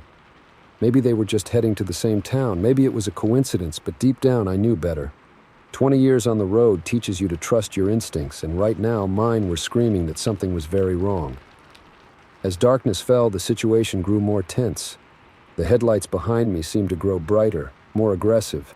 I found myself gripping the steering wheel tighter, my knuckles turning white. My eyes flicked constantly between the road ahead and the rearview mirror, watching for any sudden moves. I considered my options. I could try to outrun them, but my fully loaded truck was no match for a car in terms of speed. I could pull over and confront them, but the thought of facing an unknown threat in the dark made my skin crawl. I could call the police, but out here in the middle of nowhere, how long would it take them to reach me? Just as I was about to reach for my CB radio, hoping to alert any nearby truckers, the car made its move. It suddenly accelerated, pulling alongside my rig. I caught a glimpse of the driver, a man, his face obscured by a baseball cap pulled low over his eyes. He gestured for me to pull over, his movements sharp and angry. My heart raced. There was no way I was stopping. I pressed down on the accelerator, urging my truck to go faster. The speedometer crept up, 65, 70, 75. The engine roared in protest, but I didn't let up. The car fell back momentarily, and for a split second I thought maybe it was over. Then I felt the impact. The entire truck shuddered as the car rammed into my rear bumper. I fought to keep control, the steering wheel jerking in my hands. Another hit, harder this time. I could hear the screech of metal on metal, feel the vibrations running through the cab. Panic threatened to overwhelm me. This was no longer just a creepy tailgater. This was a deliberate attack. My mind raced, trying to figure out why. Was this some kind of road rage, a hijacking attempt, or something even worse? I spotted an exit ahead, a small sign promising gas and food. Without thinking, I yanked the wheel to the right, cutting across 2 lanes of traffic. Horns blared as other cars swerved to avoid me. I hit the exit ramp, going way too fast, the truck swaying dangerously. Behind me, I could see the car following, taking the turn even faster than I had. It was a miracle they didn't flip. The exit led to a 2-lane country road, dark and empty. I had no idea where I was going, but I knew I couldn't stop. My pursuer was right on my tail, so close now I couldn't even see their headlights in my mirrors. Another bone-jarring impact. This time I felt the truck start to slide. I turned into the skid just like I'd been taught, but it wasn't enough. The world spun around me as the truck left the road, plowing through a ditch and into a field. For a moment everything was chaos. The roar of the engine, the crunch of metal, the shower of dirt and rocks against the windshield. Then suddenly, stillness. The truck had come to rest at an angle, its nose buried in the soft earth of the field. I sat there for a moment, stunned. My whole body ached, and I could taste blood where I'd bitten my tongue, but I was alive. I'd survived. The relief was short-lived. Through the cracked windshield, I saw the car pull up on the road. The driver's door opened, and a figure stepped out. Fear galvanized me into action. I fumbled with my seatbelt, my fingers feeling thick and clumsy. I had to get out, had to run. But where? The field stretched out around me, dark and featureless. There was nowhere to hide. I finally managed to free myself and turned to the passenger door, intending to slip out and make a run for it. But as I reached for the handle, the door was yanked open from the outside. I found myself face to face with my pursuer. He was younger than I expected, maybe in his early 30s. His face was twisted with a mix of anger and something else. Desperation, maybe. In his hand, he clutched a pistol. "Don't move," he snarled, his voice shaking slightly. Just stay right there." I froze, my hands raised instinctively. "Look, man," I said, trying to keep my voice steady. "I don't know what this is about, but whatever it is, we can work it out. You don't need the gun." He laughed, a harsh, humorless sound. "Work it out? It's too late for that. Way too late." "What do you want?" I asked. "Money? I've got some cash and you're welcome to it. Just take it and go." He shook his head. "I don't want your money. I want your truck." I blinked, confused. "My truck? Why?" "Because," he said, his voice dropping to a near whisper. "I need to disappear, and I can't do that in a car they're looking for." Suddenly, it all clicked into place. The desperate chase, the reckless driving, the gun. This wasn't about me at all. I was just in the wrong place at the wrong time. "Who's looking for you?" I asked, though I had a sinking feeling I already knew the answer. "Cops," he spat. I did something bad, and now they're after me. I saw your truck at that last rest stop, and I thought if I could just get it, I could hide out in the trailer, make it across state lines." His grip on the gun tightened, and I tensed, preparing for the worst. But then, unexpectedly, his shoulders slumped. "But now the truck's wrecked," he said, gesturing at the cab's precarious angle. "It's all for nothing. I'm screwed." I saw my chance. "Listen," I said, keeping my voice low and calm. "You haven't hurt anyone yet. The truck's damaged, yeah, but that's just property. You turn yourself in now, it'll go a lot easier on you." He looked at me, then back at the gun in his hand. For a long moment, he said nothing. I could almost see the gears turning in his head, weighing his options. Finally, he lowered the gun. "You're right," he said, his voice barely audible. "You're right, I can't do this. I can't." Relief washed over me, so strong it made me dizzy. Or maybe that was just the adrenaline wearing off. Either way, I sagged against the seat, the tension draining out of me. The man, I never did learn his name, sat down heavily on the ground beside the truck. He placed the gun carefully on the ground, then pushed it away with his foot. "I'm sorry," he said, not looking at me. "I'm so sorry. I never meant for any of this to happen." I nodded, not trusting myself to speak. In the distance, I could hear sirens approaching. Someone must have seen us leave the highway and called it in. As we waited for the police to arrive, I found myself staring up at the sky. The stars were incredibly bright out here, away from the city lights. It was beautiful, peaceful even, a stark contrast to the chaos of the past few hours. When the cops finally showed up, they took the man into custody without incident. As they led him away, he looked back at me one last time. There was something in his eyes, regret maybe, or just resignation. I gave my statement to the police, then sat in the back of an ambulance as a paramedic checked me over. Physically, I was fine, just some bruises and a nasty cut on my forehead. But I knew it would be a long time before I felt truly okay again. As dawn broke, painting the sky in shades of pink and gold, I watched a tow truck winch my rig out of the field. The cab was dented and scratched, but it looked like the damage was mostly superficial, nothing that couldn't be fixed. I thought about the man who had chased me, who had been so desperate to escape his past that he was willing to destroy someone else's life in the process. I thought about how easily an ordinary day could turn into a nightmare, how thin the line was between safety and danger. But mostly I thought about the road stretching out ahead of me. There would be other deliveries, other long nights behind the wheel. And next time I knew, I'd be watching my rearview mirror a little more closely. Story 11. The crack of a gunshot shattered the night, freezing my blood and stopping my breath. One second I was a weary traveler pulling into a rest stop for a quick break, and the next I was an unwilling witness to a crime that would change my life forever. I'd been on the road for what felt like days, though in reality it had only been about 14 hours. The monotony of the highway had long since blurred into a haze of white lines and mile markers, punctuated only by the occasional flicker of headlights from oncoming traffic. My eyes were heavy, my back ached, and the thought of another hour behind the wheel made me want to scream. So when I saw the sign for the rest area, it was like an oasis in a desert. I didn't even hesitate, just flicked on my turn signal and eased onto the exit ramp. The place was deserted. Just a small parking lot surrounded by a few scraggly trees and a squat concrete building housing the restrooms. But to me it looked like heaven.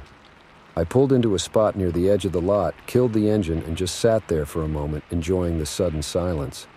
The clock on my dashboard read 2:17 a.m. No wonder I was the only one here. As I stepped out of my car, stretching my arms above my head and feeling my spine pop, I noticed another vehicle parked at the far end of the lot. A beat-up van, its once white paint now a dingy gray in the sickly yellow glow of the overhead lights. I didn't think much of it at first, probably just another traveler catching some sleep before hitting the road again. But as I walked towards the restroom building, I heard voices, angry voices. I slowed my pace, suddenly alert despite my fatigue. The voices were coming from behind the van, just out of sight. "This isn't what we agreed on," a man's voice hissed, low and threatening. "You said 50 grand, not 30. "Market's down," another voice replied, this one calmer but with an edge of steel beneath the words. "30's the best I can do. Take it or leave it." My heart began to race. This wasn't just some late-night argument. This was a deal going down, and from the sounds of it, not a legal one. I should have turned around right then, should have gotten back in my car and driven away as fast as I could, but curiosity, or maybe just plain stupidity, got the better of me. I crept closer, trying to keep my footsteps silent on the cracked asphalt. From my new vantage point, I could just make out two figures standing in the shadows behind the van. One was tall and lean, with the jittery movements of someone hopped up on too much caffeine or something stronger. The other was shorter, stockier, his stance radiating a quiet menace. "I've got buyers lined up," the jittery one was saying. "They're expecting product, good product. I can't show up with this shit." The stocky one shrugged. "Not my problem. This is what I've got. You want it or not?" There was a moment of tense silence, broken only by the distant hum of traffic on the highway. Then the jittery one let out a string of curses that would have made a sailor blush. "Fine," he spat. "Give it here." I watched, my breath caught in my throat as they exchanged packages. Money for what I could only assume were drugs. It was surreal, like something out of a crime movie, not something that should be happening at a random rest stop in the middle of nowhere. And then everything went to hell. The jittery one opened the package, took one look inside, and exploded. "What the fuck is this?" he shouted, all pretense of secrecy forgotten. "This isn't even half of what we agreed on." The stocky one took a step back, his hand moving to his waistband. "Take it easy, man, we can work this out." But the jittery one was beyond reason. He lunged forward, swinging wildly. The stocky one dodged, then there was a flash of metal in the dim light. The gunshot was deafening in the quiet night. I flinched, stumbling backwards and knocking into a trash can. It fell with a clatter that seemed impossibly loud. Both men whirled towards the sound, towards me. For a moment, we all just stared at each other, frozen in shock. Then the stocky one raised his gun, pointing it straight at me. "Hey!" he shouted. "Don't move! I didn't need to be told twice." I raised my hands, my heart pounding so hard I thought it might burst out of my chest. "I didn't see anything," I said, my voice shaking. "I swear I was just using the restroom. I'll leave. Forget this ever happened." The jittery one was pacing now, running his hands through his hair. Shit, he muttered. "This is bad. This is so bad." The stocky one kept his gun trained on me, his eyes cold. "Can't let you leave, friend," he said, almost apologetically. "You've seen too much." My mind raced, searching desperately for a way out of this nightmare. "Look," I said, trying to keep my voice steady. "I don't know who you are. I couldn't identify you if I wanted to. Just let me go, and we can all pretend this never happened." For a moment, I thought it might work. The stocky one's grip on the gun wavered slightly, but then the jittery one spoke up. "No way," he said, his voice high and panicky. "No fucking way. We gotta take care of this. Now." The stocky one nodded, his resolve seeming to harden. "Sorry, pal," he said to me. "Wrong place, wrong time." I saw his finger tighten on the trigger, and in that moment I knew I was going to die.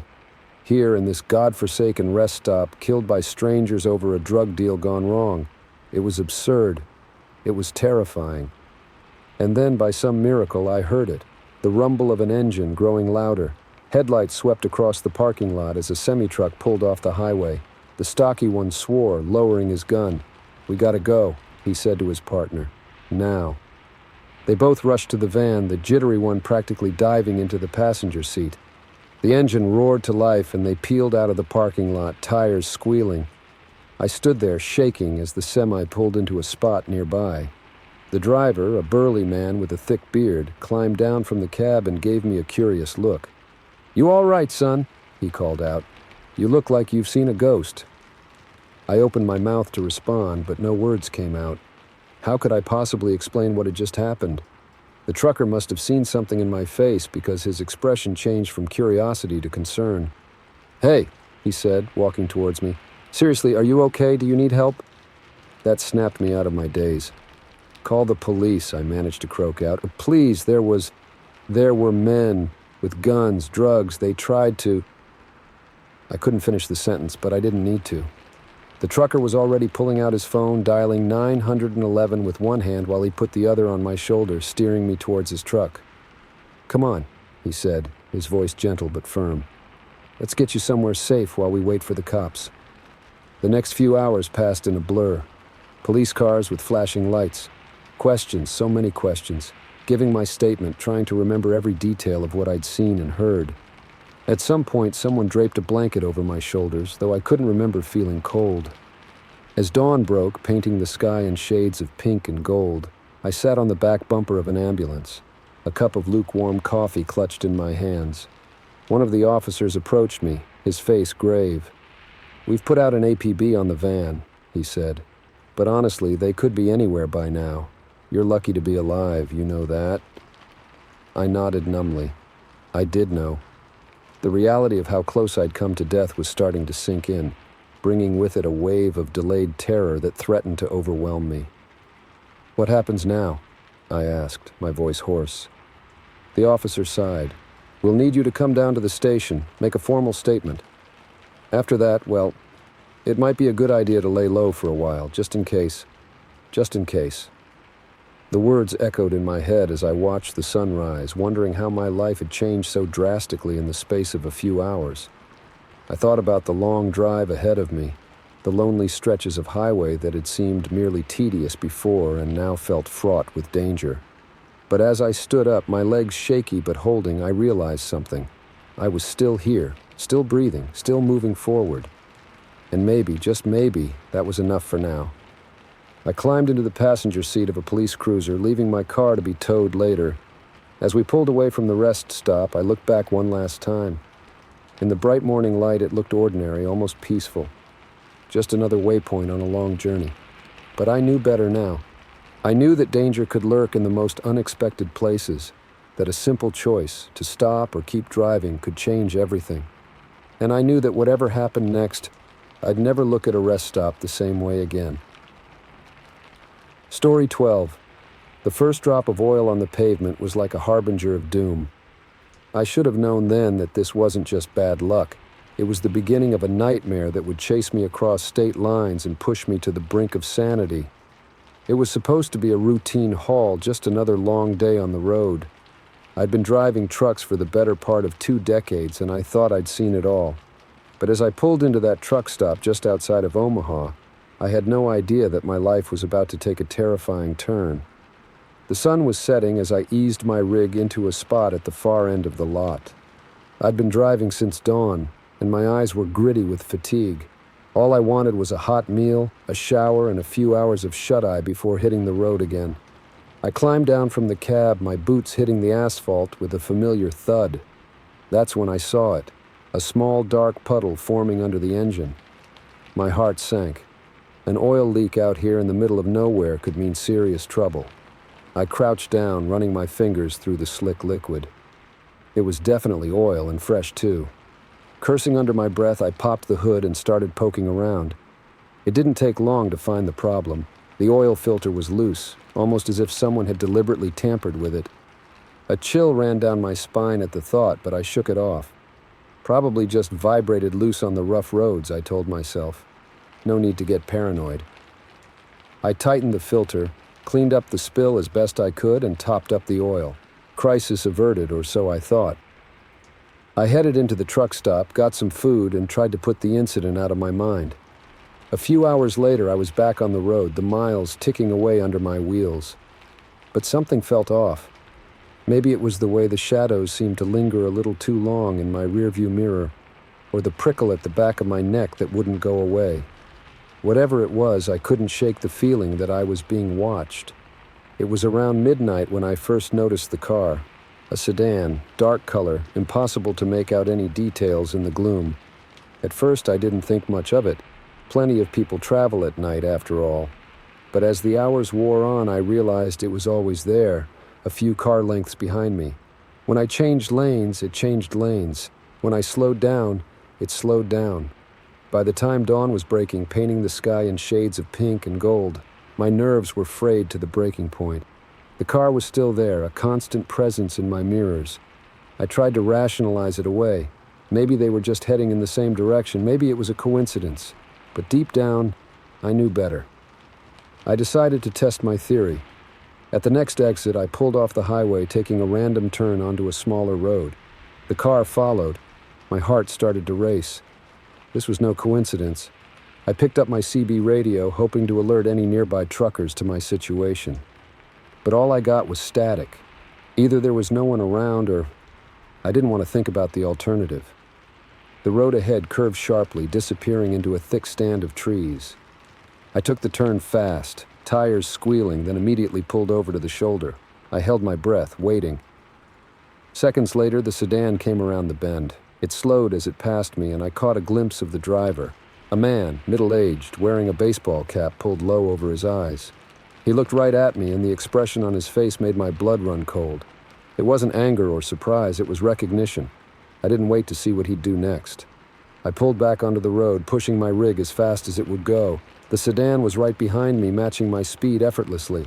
My mind raced. Who was this guy? What did he want? The loose oil filter flashed through my mind. Had that been deliberate? Was this some kind of setup? I grabbed my phone, intending to call 911, but there was no signal. Of course, I was out in the middle of nowhere with a stranger on my tail who seemed to know exactly where I was going. The chase continued for hours. Every time I thought I'd lost him, he'd reappear, always a few car lengths behind. It was like he knew my route better than I did. As the sun climbed higher in the sky, I started to realize the horrible truth. This wasn't just some random stalker. This was someone who knew me, knew my schedule, knew exactly where I'd be and when. The implications made me feel sick. I needed to find help, and fast. Up ahead, I saw a sign for a small town. It wasn't much, but it was something. I took the exit, praying there'd be a police station or at least some people around. The town was little more than a wide spot in the road. A gas station, a diner, a handful of houses, but right now it looked like salvation. I pulled into the gas station, screeching to a halt next to the pumps. The sedan pulled in right behind me, blocking my exit. I jumped out of the cab, ready to run, to fight, to do whatever it took to get away from this nightmare. But before I could move, the driver's door of the sedan opened. The man who stepped out wasn't what I expected. He was older than I'd thought, his face lined and weathered. He held up his hands, palms out, as if to show he wasn't a threat. "Wait," he called out. "Please, I just want to talk." I froze, torn between flight and curiosity. "Who are you?" I demanded. "Why are you following me?" He sighed, suddenly looking very tired. "My name's Frank. I used to drive for the same company as you, until about 6 months ago. The pieces started to fall into place. 6 months ago, there had been a big shakeup at the company. Layoffs, route changes. I'd kept my job, but a lot of others hadn't been so lucky." "What do you want?" I asked, still tense, ready to bolt at any moment. Frank's face twisted with a mix of anger and desperation. "I want my life back," he said. "The life your company took from me. Do you have any idea what it's like, losing everything you've worked for? Watching someone else drive the routes you used to drive, make the money you used to make?" I shook my head at a loss for words. What could I say? "Sorry your life fell apart, but it's not my fault." "I've been watching you," Frank continued. "Learning your schedule, your habits. I thought if I could just scare you enough, maybe you'd quit. And then maybe they'd give me back my old job." The absurdity of it all hit me like a ton of bricks. All this terror, all this chase across half the country for a job? I started to laugh, a harsh, humorless sound that seemed to startle Frank. "You think this is funny?" he demanded, his face flushing red. I shook my head, trying to catch my breath. "No," I said. "No, it's not funny at all. It's sad and scary and completely insane." Frank deflated, the anger draining out of him. He slumped against his car, suddenly looking every one of his years. "I know," he said quietly. "I know it is. I didn't know what else to do." We stood there in silence for a long moment, the only sound the distant hum of traffic on the highway. Finally, I spoke. "Look," I said, "I can't give you back your job, but I can put in a good word with the company, maybe see if there's something else available. It's not much, but it's a start." Frank looked up at me, his eyes wide with surprise. "You'd do that after everything I've done?" I shrugged. "We've all been desperate at some point, and honestly, I'm just glad this didn't end with one of us in a ditch somewhere." A ghost of a smile flickered across Frank's face. "Yeah," he said. "Me too." In the end, we both gave statements to the local police. Frank was charged with stalking and tampering with my truck, but given the circumstances, they were willing to be lenient if he agreed to counseling and community service. As for me, I got back on the road, but things were different now. I was more cautious, more aware of my surroundings. Every car in my rearview mirror, every unexpected sound in the night made me tense up. But I also found myself thinking about Frank, about how easily a life can unravel, how desperation can drive people to do crazy things. It was a sobering reminder of how precarious our sense of security really is. The open road stretched out before me, as it always had. But now I knew that it held more than just freedom and possibility. It also held danger, unpredictability, and the potential for both the best and worst of human nature. As I merged back onto the highway, heading towards my next destination, I couldn't help but wonder what other stories were playing out on this long ribbon of asphalt. What other lives were intersecting in ways both mundane and extraordinary. One thing was certain: I'd never look at my fellow travelers quite the same way again. Story 13.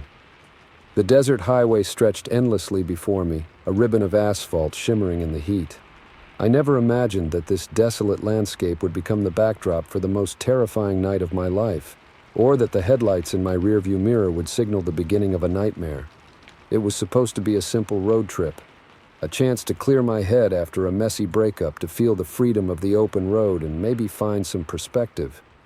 I'd been driving for hours, the radio my only company as I watched the sun sink lower on the horizon, painting the sky in brilliant shades of orange and purple. As darkness fell, the desert transformed. The once beautiful landscape became eerie and alien, shadows stretching across the road like grasping fingers. I shivered despite the lingering heat and turned up the air conditioning. That's when I first noticed the car behind me. Just a pair of headlights in the distance, nothing unusual. But as the minutes ticked by, I realized it was getting closer, much closer. I glanced at my speedometer. I was already going 5 over the limit. The car behind me must have been pushing 90 at least.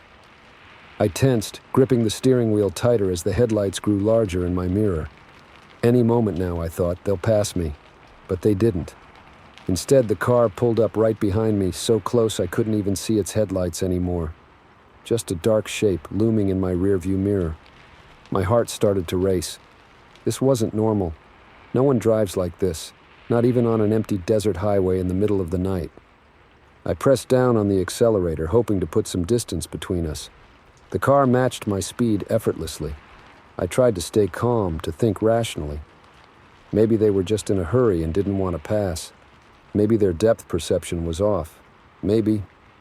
The blast of a horn shattered my rationalizations. Long and angry, it cut through the quiet night like a knife. I jumped, my car swerving slightly before I regained control. "What the hell?" I muttered, glancing in my mirror again. The car was flashing its high beams now, on and off, on and off. The glare was blinding. I blinked, trying to clear the spots from my vision. When I looked back at the road, I saw a sign approaching. Rest area 1 mile. My hands were sweating now, slipping on the wheel. I made a split-second decision and put on my turn signal. As I exited the highway, I allowed myself a moment of hope. Surely they would keep going, continue on their way to wherever they were headed in such a hurry. But as I pulled into the dimly lit parking lot of the rest area, my heart sank. The car followed. I parked near the small cinder-block building that housed the restrooms, under the sickly glow of a flickering streetlight. The other car pulled in a few spaces away. Its headlights went dark, and for a moment, everything was silent. I sat there, engine idling, unsure of what to do next. Should I get out, stay in the car, try to talk to them? As I debated my options, I heard a car door slam. Slowly, hesitantly, I turned to look. A man was walking towards me. He was tall, broad-shouldered, his face hidden in shadow. In his hand, something glinted metallically in the weak light. Panic surged through me. Without thinking, I threw the car into reverse and slammed on the gas. Tires squealed as I peeled out of the parking space, narrowly missing the man as he lunged towards my car. I sped out of the rest area, heart pounding so hard I could feel it in my throat. Back on the highway, I pushed my car to its limits, watching the speedometer climb. 80, 90, 100. The desert blurred around me, but I didn't dare slow down. In my mirror, I saw headlights. He was following me. The next hour was a nightmare of high-speed chase and paralyzing fear. Every time I thought I'd lost him, he'd appear again, always right on my tail. I took random exits, doubled back, tried every trick I could think of, but nothing worked. It was like he could predict my every move. As the chase stretched on, my mind raced with questions. Who was this man? What did he want? Why me? The more I thought about it, the more terrified I became. This wasn't some random road rage incident. This was deliberate, calculated. He had chosen me for a reason. My gas gauge was dropping dangerously low when I saw the lights of a town ahead. Hope surged through me. People, safety. I took the exit, tires screeching as I navigated the tight turn. The town was small, just a main street with a few shops and a gas station. At this late hour, everything was closed, the streets deserted. But the gas station was lit up like a beacon of hope, its fluorescent glare a stark contrast to the darkness of the desert night. I pulled in, practically falling out of my car in my haste to reach the safety of the store. As I ran, I heard the roar of an engine behind me. He had followed me off the highway. I burst through the door of the gas station, the bell jingling cheerfully, completely at odds with the terror of the moment. The clerk, a bored-looking teenager, glanced up from his phone. "Call the police!" I gasped, struggling to catch my breath. "There's a man. He's been chasing me. I think he wants to kill me." The clerk's eyes widened, but before he could react, the bell jingled again. I spun around, my back pressing against the counter as the man from the rest area walked in. In the harsh fluorescent light, I could finally see him clearly. He was older than I'd expected, probably in his 50s, with graying hair and a face lined with wrinkles. But his eyes were cold and hard, filled with a rage I couldn't understand. "Please," I whispered, though I'm not sure if I was talking to the man or to whatever higher power might be listening. "Please, I don't know what you want, but—" "Shut up!" the man snarled, his voice rough and angry. He reached into his jacket and pulled out a gun. The clerk yelped and ducked behind the counter. I stood frozen, unable to move, unable to think. This was it. After hours of chase, of fear, it was going to end here, in a dingy gas station in the middle of nowhere. But then, something unexpected happened. The man's hand, the one holding the gun, started to shake. His face contorted, not with rage now, but with something that looked almost like pain. "You don't even recognize me, do you?" he said, his voice cracking. I stared at him, confused. "Should I—" He laughed, a harsh, bitter sound. 3 years ago, a highway not too different from the one out there. You were driving a red pickup truck. You cut me off, forced me into the guardrail. My wife was in the car with me. She didn't make it. The blood drained from my face as the memory came rushing back. The accident, the truck that had sped away. I'd been running late for a job interview, driving too fast, too recklessly. I'd seen the crash in my rearview mirror but hadn't stopped. It had haunted me ever since, the guilt eating away at me. "I'm sorry," I whispered, tears welling up in my eyes. "I'm so sorry. I never meant—" "Sorry doesn't bring her back," he shouted, the gun shaking more violently now. "Sorry doesn't undo what you did." "You're right," I said, my voice steadier now. "It doesn't. Nothing can.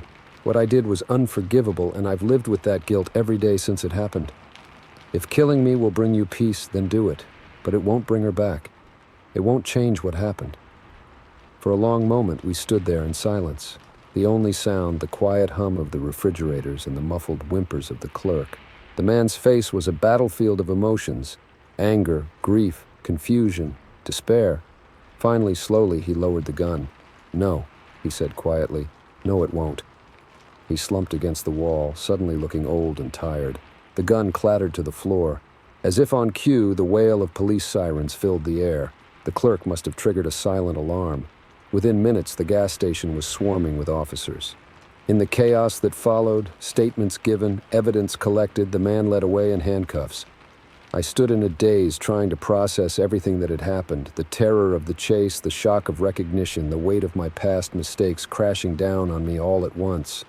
As dawn broke, painting the sky in soft pinks and golds, I sat on the curb outside the gas station, a shock blanket draped over my shoulders. A police officer approached, notepad in hand, ready to take my statement again. But before he could speak, I looked up at him, my decision made. "I need to confess something," I said, "about an accident that happened 3 years ago." The officer's eyebrows rose, but he nodded, sitting down beside me. As I began to speak, I felt a weight lifting off my shoulders. The road ahead would be difficult legal consequences, the need to make amends. But for the first time in 3 years, I felt like I could breathe again. The desert stretched out before me, the same as it had been the night before. But everything had changed. As I watched the sun rise, I realized that sometimes the longest and most terrifying journeys are the ones that lead us back to ourselves. Story 14. The frantic waving of a desperate woman on the roadside was just the beginning. Little did I know that by stopping to help, I was about to be dragged into a high-stakes game of cat and mouse that would push me to my limits and force me to question everything I thought I knew about trust and survival. It was just past midnight, and I'd been on the road for what felt like days. The monotony of the highway had long since blurred into a hypnotic stream of white lines and reflective markers. My eyelids were heavy, and I was seriously considering pulling over at the next rest stop for a quick nap. That's when I saw her. She appeared suddenly in my headlights, a lone figure on the side of the road, arms waving wildly. Her desperation was palpable, even from a distance. Every instinct told me to keep driving. It was late, I was alone, and this stretch of highway was notoriously desolate. But something in her frantic movements made me hesitate. Before I could talk myself out of it, I was pulling onto the shoulder, gravel crunching under my tires. As I rolled to a stop, the woman ran towards my truck, her face a mask of fear and relief. "Please," she gasped as I lowered my window. "You have to help me. He's coming. We need to go, now." Her words sent a chill down my spine. I hesitated for a split second, then made a decision that would change everything. "Get in," I said, reaching across to unlock the passenger door. She scrambled into the cab, slamming the door behind her. "Drive," she urged, her voice tight with panic. "Please, just drive. I didn't need to be told twice." I pulled back onto the highway, my heart racing as I pushed the speedometer well past the legal limit. In the passenger seat, the woman was hunched over, her breathing ragged. "What's going on?" I asked, glancing between her and the rearview mirror. "Who's after you?" She shook her head, her long, dark hair falling across her face. "It's complicated," she said. "I'm Sarah. Thank you for stopping. I know how this must look, but I swear I'm not the bad guy here." I nodded, trying to keep my voice calm despite the adrenaline coursing through my veins. "I'm Tom. Can you tell me what's happening? Who's chasing you?" Sarah took a deep breath, seeming to steel herself. "His name is Marcus. He was my boyfriend, but he's dangerous, into some really bad stuff. When I found out, I tried to leave, but..." She trailed off, her eyes filling with tears. "But he wouldn't let you go," I finished for her. She nodded, wiping at her eyes. "I've been trying to get away for weeks," she continued. "Tonight, I finally saw my chance, but he realized I was gone faster than I expected. He's been right behind me for miles." As if on cue, headlights appeared in my rearview mirror, growing larger by the second. Sarah tensed beside me, her knuckles white as she gripped the door handle. "It's him," she whispered. I pressed down harder on the accelerator, the engine of my truck roaring in protest. The headlights behind us grew closer, and I could make out the outline of a large SUV. "Hold on," I warned Sarah as I swerved into the left lane, hoping to pass a slow-moving semi ahead of us. The SUV matched our move, trying to cut us off. For the next hour, we played a terrifying game of cat and mouse along the dark highway. Every time I thought we'd lost them, the SUV would reappear, always pushing closer, always more aggressive. Sarah was a bundle of nerves beside me, alternating between watching the road ahead and craning her neck to keep an eye on our pursuer. "I'm so sorry," she kept saying. "I never meant to drag anyone else into this." "It's okay," I assured her, though my own nerves were frayed to the breaking point. "We're going to get through this." As we approached a more populated area, I thought our ordeal might be coming to an end. Surely our pursuer wouldn't try anything with more people around, but I had underestimated his determination.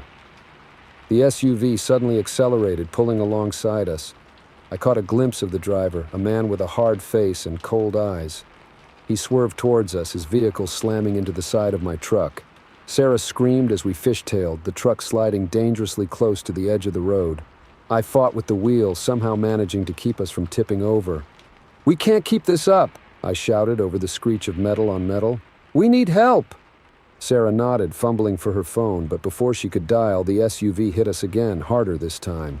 The phone flew from her hand, clattering somewhere in the footwell. I saw an exit approaching and made a split-second decision. I cut across 2 lanes of traffic, ignoring the blaring horns of other drivers, and took the ramp at a speed that had us briefly airborne. The exit led to a small town, its streets thankfully empty at this late hour. I weaved through unfamiliar roads, hoping to lose our pursuer in the maze of side streets and alleys. For a moment, I thought it had worked. The SUV was nowhere in sight, but as we turned onto what looked like the town's main street, I saw it again, roaring towards us from a cross street.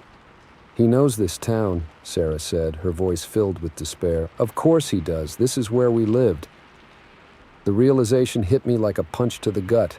We weren't just running blindly anymore. We were in his territory now. I spotted a police station up ahead, its lights a beacon of hope in the darkness. But before I could reach it, the SUV slammed into us one final time. The world spun, tires squealed, and then everything went black.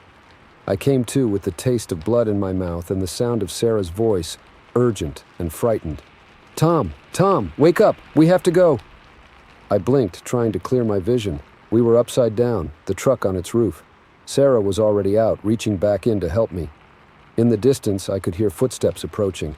Ignoring the pain that seemed to radiate from every part of my body, I unbuckled my seatbelt and crawled out of the wreckage. Sarah helped me to my feet, and we started to run. We ducked into an alley, the sound of pursuit close behind us. Sarah led the way, clearly familiar with the twists and turns of the small town. We emerged onto another street, this one lined with darkened storefronts. "There," Sarah whispered, pointing to a hardware store. "I know where they keep the spare key." Moments later, we were inside, the door locked behind us. We crouched behind the counter, trying to catch our breath and figure out our next move. "Why is he doing this?" I asked Sarah, my voice barely above a whisper. "What could be worth all this?" Sarah's face crumpled, a mix of guilt and fear. "It's not what you think," she said. "I'm not running from him because he hurt me. I'm running because I found out what he really does for a living. He's not just some small-town bad boy. He's part of something much bigger, much worse." She reached into her pocket and pulled out a small flash drive. "This has everything, financial records, names, locations, enough to bring down his entire operation. That's why he can't let me go. That's why he'll never stop chasing me." I stared at the innocuous-looking device, trying to process what she was telling me. "So all of this, the chase, the crash, it's all about that?" Sarah nodded, her eyes filling with tears. "I'm so sorry, Tom. I never meant for any of this to happen. I couldn't stand by and do nothing once I knew the truth." Before I could respond, the sound of breaking glass shattered the quiet. Marcus had found us. "Give it to me, Sarah," his voice rang out, cold and menacing. "Give me the drive and maybe I'll let your new friend live." Sarah's hand tightened around the flash drive, her knuckles white. She looked at me, her eyes wide with fear and indecision. In that moment, I made a choice. I held out my hand. "Give it to me," I whispered. "I'll create a distraction. You run for the police station. It's not far." "But," she started to protest. "No buts," I cut her off. "You've carried this burden long enough. Let me help." After a moment's hesitation, she pressed the drive into my hand. I squeezed her fingers reassuringly, then stood up. "Hey, Marcus," I called out, my voice steadier than I felt. "I've got what you want. Let's talk about this." As Marcus's attention focused on me, I saw Sarah slip away out of the corner of my eye. I took a deep breath, steeling myself for whatever came next. The next few minutes were a blur of shouted demands, tense negotiations, and finally a burst of action as the police, alerted by Sarah, stormed the building. In the aftermath, as Sarah gave her statement and Marcus was led away in handcuffs, I sat on the curb, a shock blanket draped over my shoulders. The flash drive was safely in police custody, and the weight of the night's events was finally starting to sink in. Sarah approached, looking as exhausted as I felt. "Thank you," she said simply, sitting down beside me, "for everything." I nodded, too tired to speak. As the sun began to rise, painting the sky in shades of pink and gold, I realized that sometimes the most important journeys aren't the ones we plan. They're the ones that find us when we least expect it, challenging us to be braver, stronger, and more compassionate than we ever thought possible. The road ahead was uncertain, but for the first time in what felt like forever, I was looking forward to seeing where it might lead. Story 15. The first nudge was subtle, barely noticeable. The second was harder, unmistakable. By the third, I knew with chilling certainty that the truck behind me wasn't trying to pass. It was trying to kill me. I'd been driving these mountain roads for years, hauling loads up and down the winding passes that cut through the Rockies. The views were breathtaking, all soaring peaks and plunging valleys, but I rarely had time to appreciate them. My eyes were always on the road, watching for icy patches, fallen rocks, or the occasional deer darting across my path. Today had started like any other. I'd left the depot before dawn, my truck loaded with electronics bound for a warehouse on the other side of the mountains.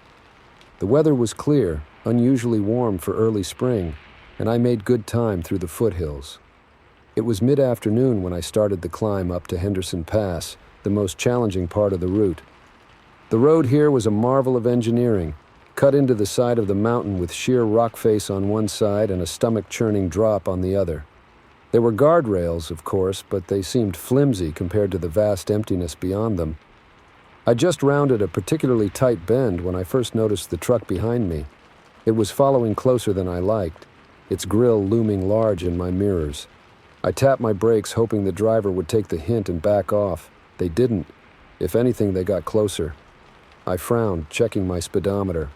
I was already going as fast as was safe on these turns. Any faster and I risked losing control. I clicked on my CB radio, thinking maybe I could talk to the driver, ask them to back off. But all I got was static.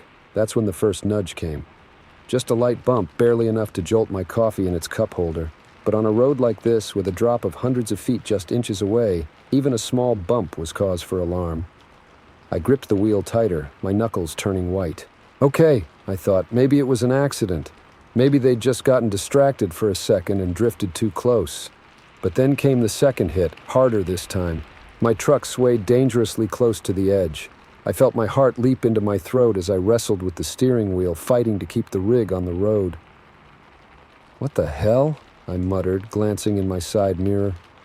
The truck behind me was so close now I could see the driver, a man, middle-aged, wearing a baseball cap pulled low over his eyes.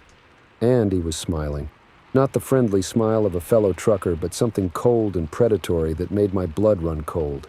The third hit came just as I was entering another curve. This time I felt my back tires lose traction. For one heart-stopping moment, I was sure this was it. I was going over the edge. Somehow I managed to wrestle the truck back under control, but I knew I couldn't keep this up.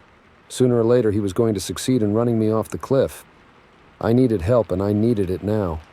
I reached for my cell phone, only to remember with a sinking feeling that there was no signal up here. The mountains blocked most communications, and I was completely on my own. My mind raced, trying to remember the route ahead. There was a widening in the road coming up in a few miles, a scenic overlook where tourists could safely pull over and take pictures. If I could just make it there, maybe I could outmaneuver him, or at least have enough space to turn around and head back down the mountain. The next few minutes were the most terrifying of my life. Every turn brought a new attack, the other truck slamming into me again and again. I was using every trick I knew to keep my rig on the road, downshifting, using the engine brake, praying to whatever higher power might be listening. Finally, I saw the overlook ahead. It was empty, thank God. I'd never been so happy to see a patch of flat ground in my life. I swung my truck into the pullout, tires screeching as I made a wide turn to face back the way I'd come. The other truck followed, but he'd been going too fast to make the turn. He shot past me, slamming on his brakes and skidding to a stop just short of the guardrail. For a moment, we both sat there, engines idling. I could see him clearly now, a man probably in his 50s with a face lined by sun and wind. He was staring at me with a mixture of rage and... was that recognition? Slowly, deliberately, he put his truck in reverse and started backing up towards me.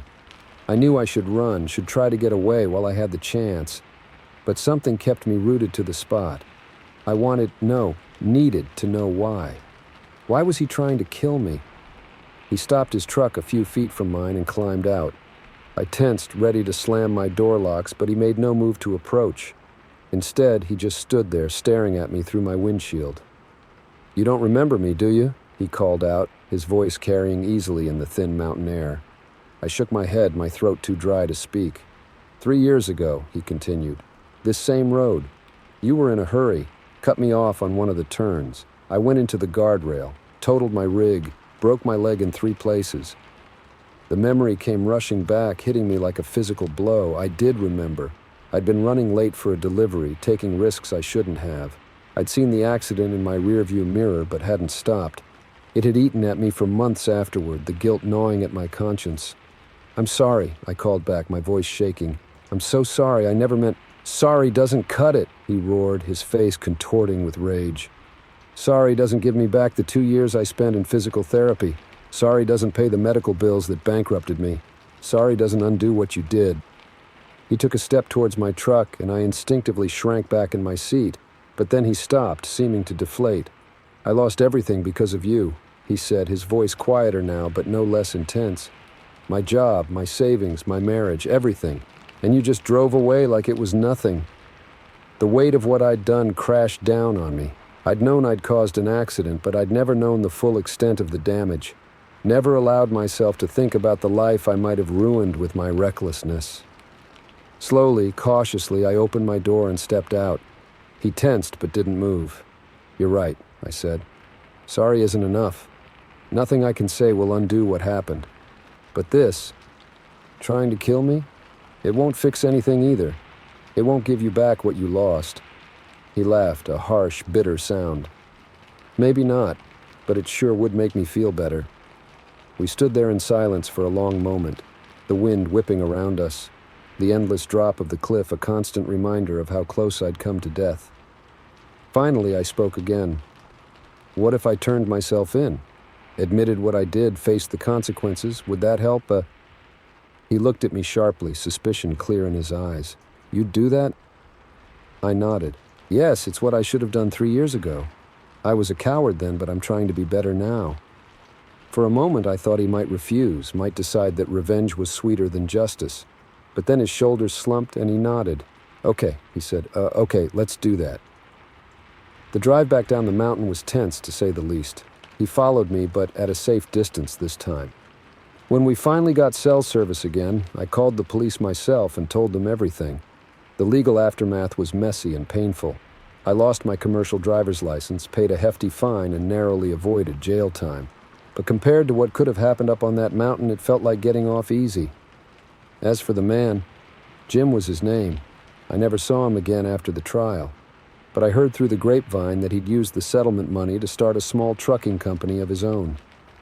I like to think that in some small way, that knowledge helps balance the scales. These days, I don't drive the big rigs anymore.